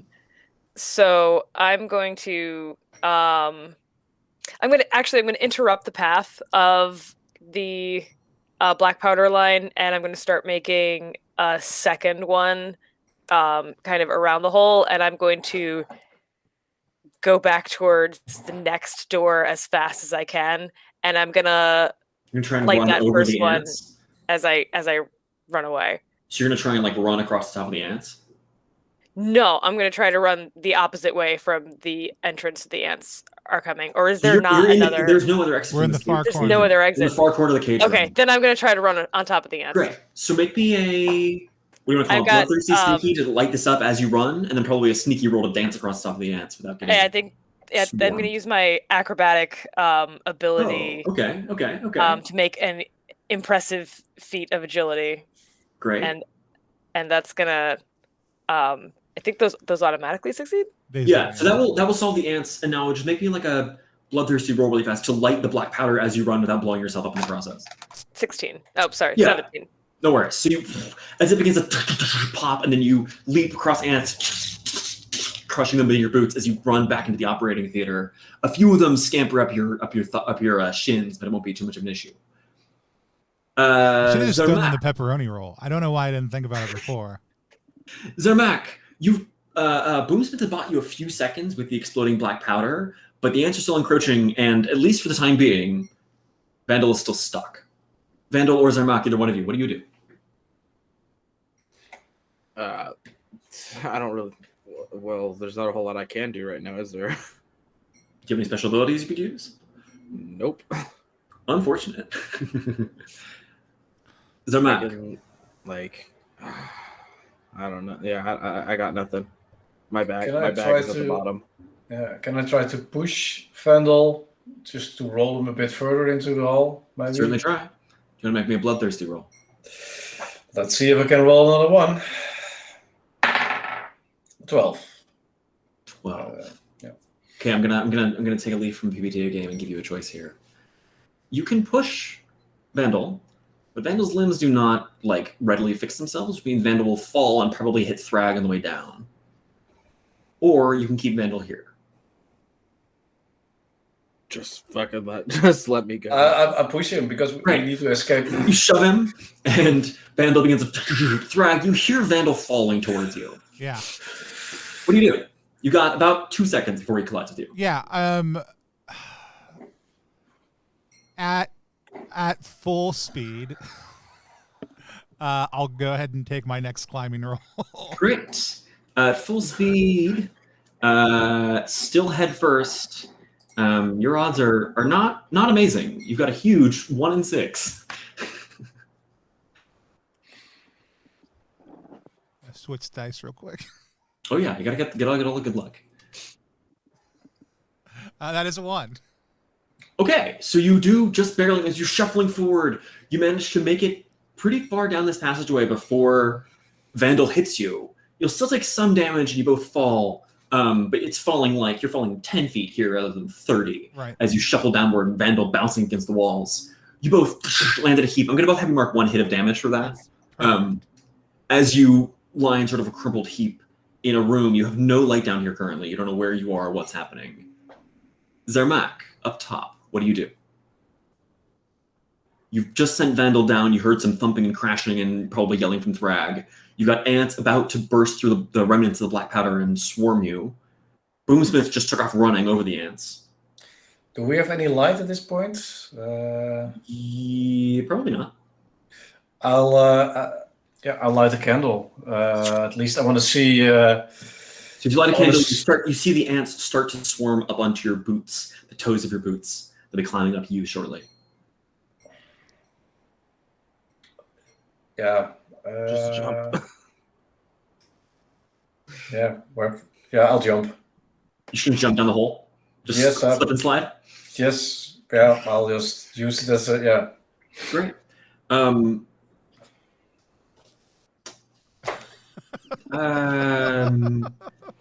Maybe just a roll plus sneaky, just to see exactly how well this goes. If I'd have known that was an option, I would have jumped down the hole. Well, that's not going to save their I'm mind. just messing with you. I rolled an 8, so. Okay, so as Vandal and Thrag, you land on top of each other, then you hear like a and then Zermak crunches on top of you. That was about a. Oh, that's not a short fall. That was about a 35-foot fall. So I'm gonna have you mark 3 hits, probably another hit to both Vandal and Thrag as another body lands on top of you. I guess my potential bat wings aren't helping me break the fall yet. Not just yet. Adrian, I know you have to bail soon, unfortunately, so this might be a decent place to stop. I think this is a great place to stop. Great. 3 of us broken at the bottom of a hole. Mm-hmm. Yes. The other one just ran away. Boomsmith escaped? Question mark. Stay tuned for more booms. Awesome. Let's do a quick reaction roll. I've got a 4-person overlay we can flop over to also too. So if Adrian has to jump off, we'll let him do that. I do have to dip, so yeah, I'm just gonna go ahead. Thank you for playing. Yeah, thank you. Awesome, Adrian. So great to have you with us as always. I'm gonna pop us over to a quick 4-person overlay, and we'll be back in like 30 seconds because that's about how long it'll take me. But thanks, bud. Everybody else, just stay tuned as I switch to a different image. Tony, I like your stream vamping. Da da da da! It's stream vamping. The vampiest stream there is. That's not the thing I wanted. I have to download it from Slack. How'd you end up streaming when you could have gone to musical theater? I don't understand. Second. My kids, the true story. My kids used to be like, how does dad know so many songs? And my wife was like, what are you talking about? Like, dad's always singing. He's always singing all these great songs.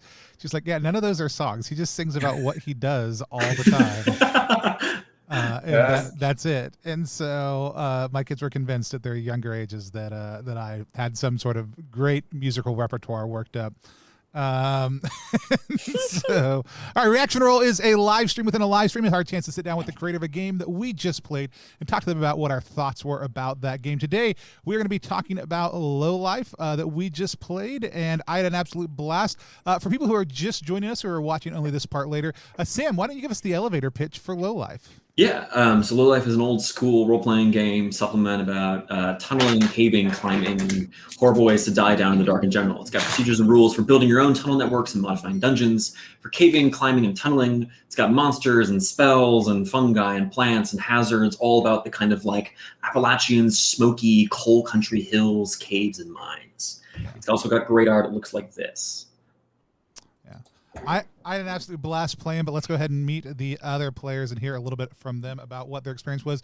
If you have been with us already, Adrian just had to pop off stream, but we'll hear from them a little bit later about what they thought, get any feedback that they had. Also, if you're watching live right now or watching later, feel free to type into the chat or the comments any questions you have, and I'll draw them to Sam's attention if they're live right now, and if they're not, later on. Also, we still have our giveaway going. We're about to draw a winner for that at the end of this part of our conversation. You can hit follow and type !get low into the chat in order to get entered into a chance to win a copy of Lowlife. You can type in ! Pepperoni roll, but it won't do anything for you yet. Once big pepperoni roll comes in, we're gonna be making that money left and right. But let's hear from Sarah first. Sarah, go ahead and tell us who you are, what you do, where people can find you online, but what you thought about Lowlife.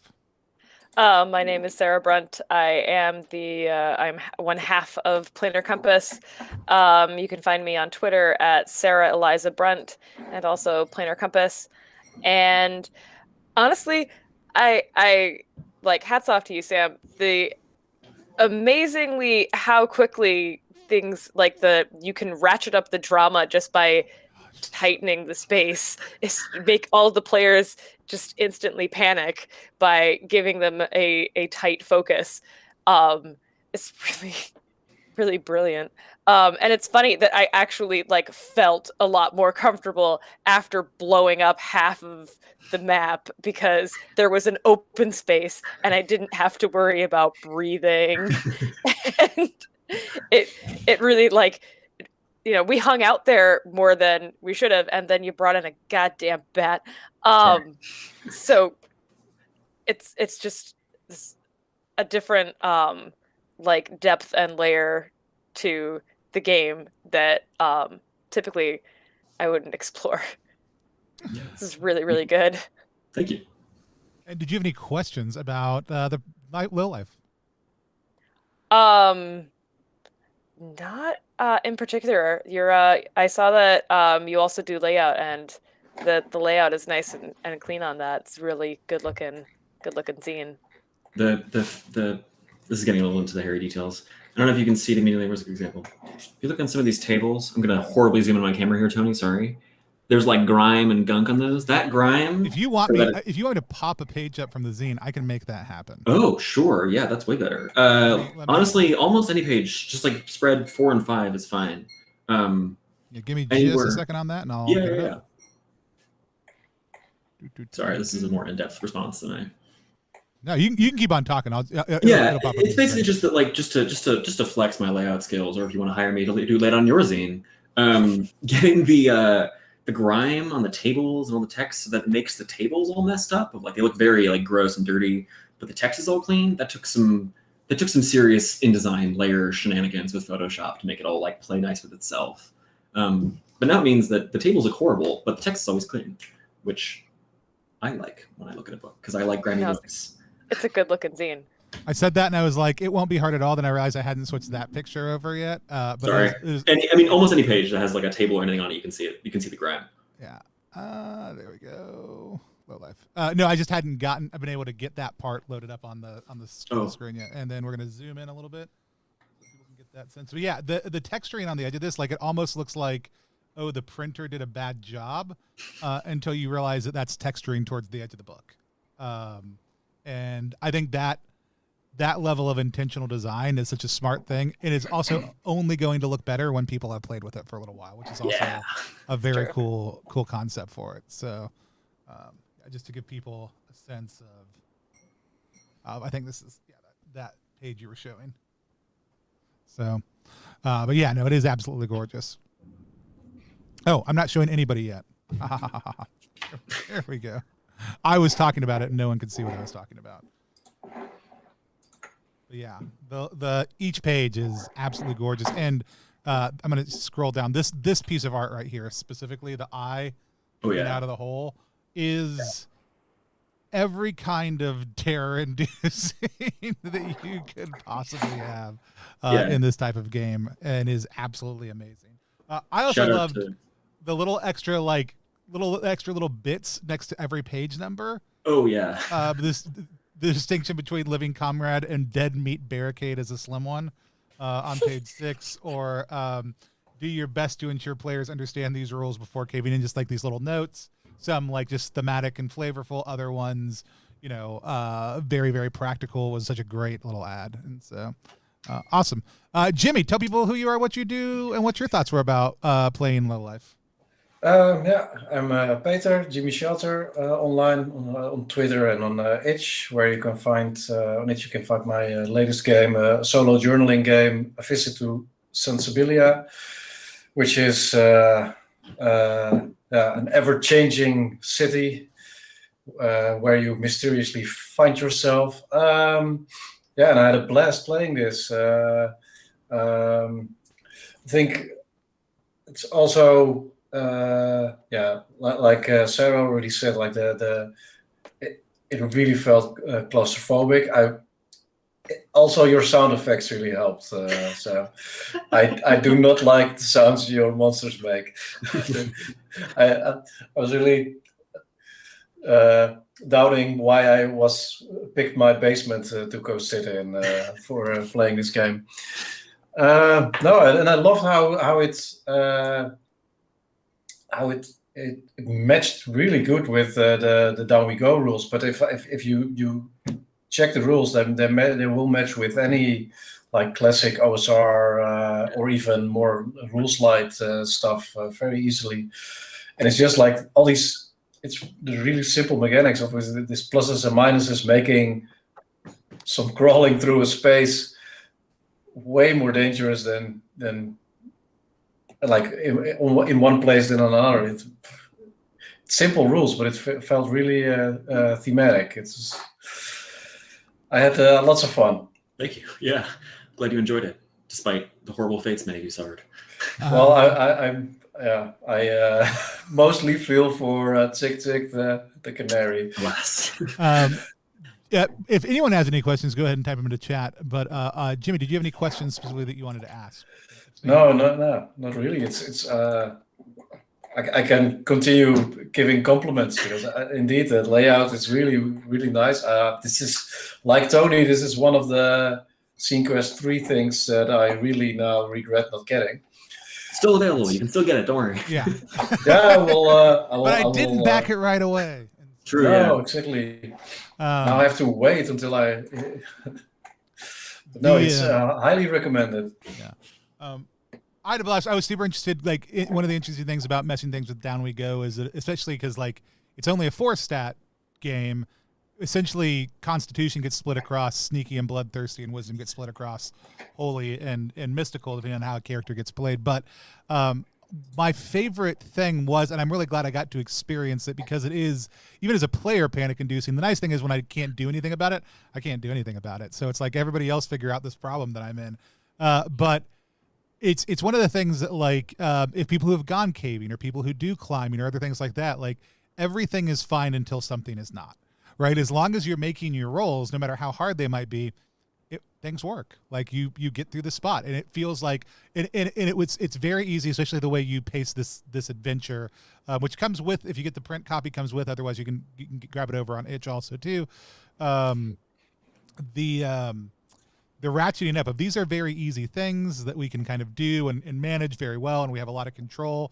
To then all of a sudden, as soon as we start trying to go a little bit faster, or a little quicker, get a little bit deeper, things start to get a little bit harder. And on any of them, though, as soon as you hit like that 6, you're in a bind, and things are going to get bad for you really quickly. Especially if you're playing low level characters. You know, if we had been high level characters, things might have been a little bit easier across the board, but still, it's pretty unforgiving. And I love that feeling of everything is fine until it's not, and not being able to see that coming at all is very, very cool thing about the system. And I also think like this is such a weird accessory to never have existed before. So I think my big question is like, what made you think of this? Like, it seems like a thing that more tunneling and caving rules would have existed given the conceit of D&D, OSR, underground travel games. What made you think about doing this project? It started like a lot of things do with Veins of the Earth, Patrick Stewart and Trap Prince's book. That has like it mentions caving, and I had been running a couple of sessions with it, and I felt like I wanted players to get stuck. And I had recently stumbled across a New Yorker piece called In Deep, which is like a very detailed account of like the world's deepest cavers and like their struggles and quandaries and problems they have, both in terms of like they get stuck sometimes, but also in terms of like they don't get funding and they don't have managers and they don't have all these other things. And that got me reading and kind of like looking at it more and more sort of caving material. I spent a lot of time watching GoPro footage, people climbing in caves, which is very scary. It's real bad. Sounds terrifying. Yeah. And I mean, like both as a GM and a player, my inclination is towards like just terrible things happening. Like I don't like fun. I like when things go wrong. And I had recently run a dungeon in just kind of an unrelated game where like it was partially collapsed. Like it was an old temple and it was sinking and it was like sort of half ruined. And my players, I was like, oh, like it slows them down, like, oh, they have to climb underneath them. But I kept feeling like, oh, like I want something to add a little more tension, a little more like ratchet things up a little bit. So there wasn't any like one singular flash of like, this is the Lowlife moment. It was more that like I saw a need in a bunch of other things I was doing, and I happened to stumble across an interesting New Yorker piece. And then I was like, oh, some rules. The very first Lowlife draft was like 1 page of rules. It was just the caving table and a few other random things. And that got expanded. And then I started reading Foxfire, which is this book about Appalachia. And I was like, oh, Appalachia. And I started listening to Bluegrass and all kind of spiraled from there. Awesome. Yeah, and I love that Appalachia like setting and feel and vibe to it, because it's not one we get a lot in classic fantasy games, but there's a lot of really great things you can do there. So it's a very cool place to pull from. This is not system specific, but Shinobu wants to know, how did you have exact responses for Jimmy's character's God? I don't know if that's a dumb question, but I was like, whoa, which is whoa is an emoji face. So I'm guessing that's what they are. I spent a lot of time running role-playing games. I spent a lot of time doing improv. This is one of my stock voices, the voice of something old and deep. And I saw that in Down We Go, and I was like, oh, like a response from a god. That can't be like totally straight up. It's got to be a little bit spooky. And then, because you were fighting horrible monsters, I didn't get a chance to use many other fun voices since you didn't meet the ones that talk. So I had to bring out one fun voice at least. Yeah. No. Well, and I like knowing that this was like having some of the knowledge of what was coming like from you, like like having just talked about it and read through the brief on it, and then the like knowing how to pull those things in and knowing being like here's the detail I can give you that I know later, and I can be somewhat ominous and vague about it, I think is a very great thing that is. But a lot of that in my experience comes from a GM knowing here's how it's a GM technique and skill. So and sometimes people are like, you get a sense of blah blah blah blah, but it was great to hear you actually like talk into the head, because I think a lot of people oftentimes take the divination ability and no matter how well people roll, give them some kind of BS vague answer. You sense and it's like that's never really satisfying when you're the player using that ability. And so having a very direct response for me watching it was very satisfying also. Yeah, and this is one thing I was doubting between that one and something that felt a bit more practical, but I thought, well, I'm a hill seer, so divination should be my thing. So, and I'm really happy how it turned out. Was the information useful? Don't know if we would have done anything different, but did it feel like fitting for where we were? Completely. I loved it. Yeah. If I had 4 levels to drop into characters for a tunneling caving game, I would, in Down We Go, I would get Wall without a doubt, because Wall is just such a useful thing especially when you start thinking in 3 dimensions about, well, a wall is also a floor, depending on where you put that wall.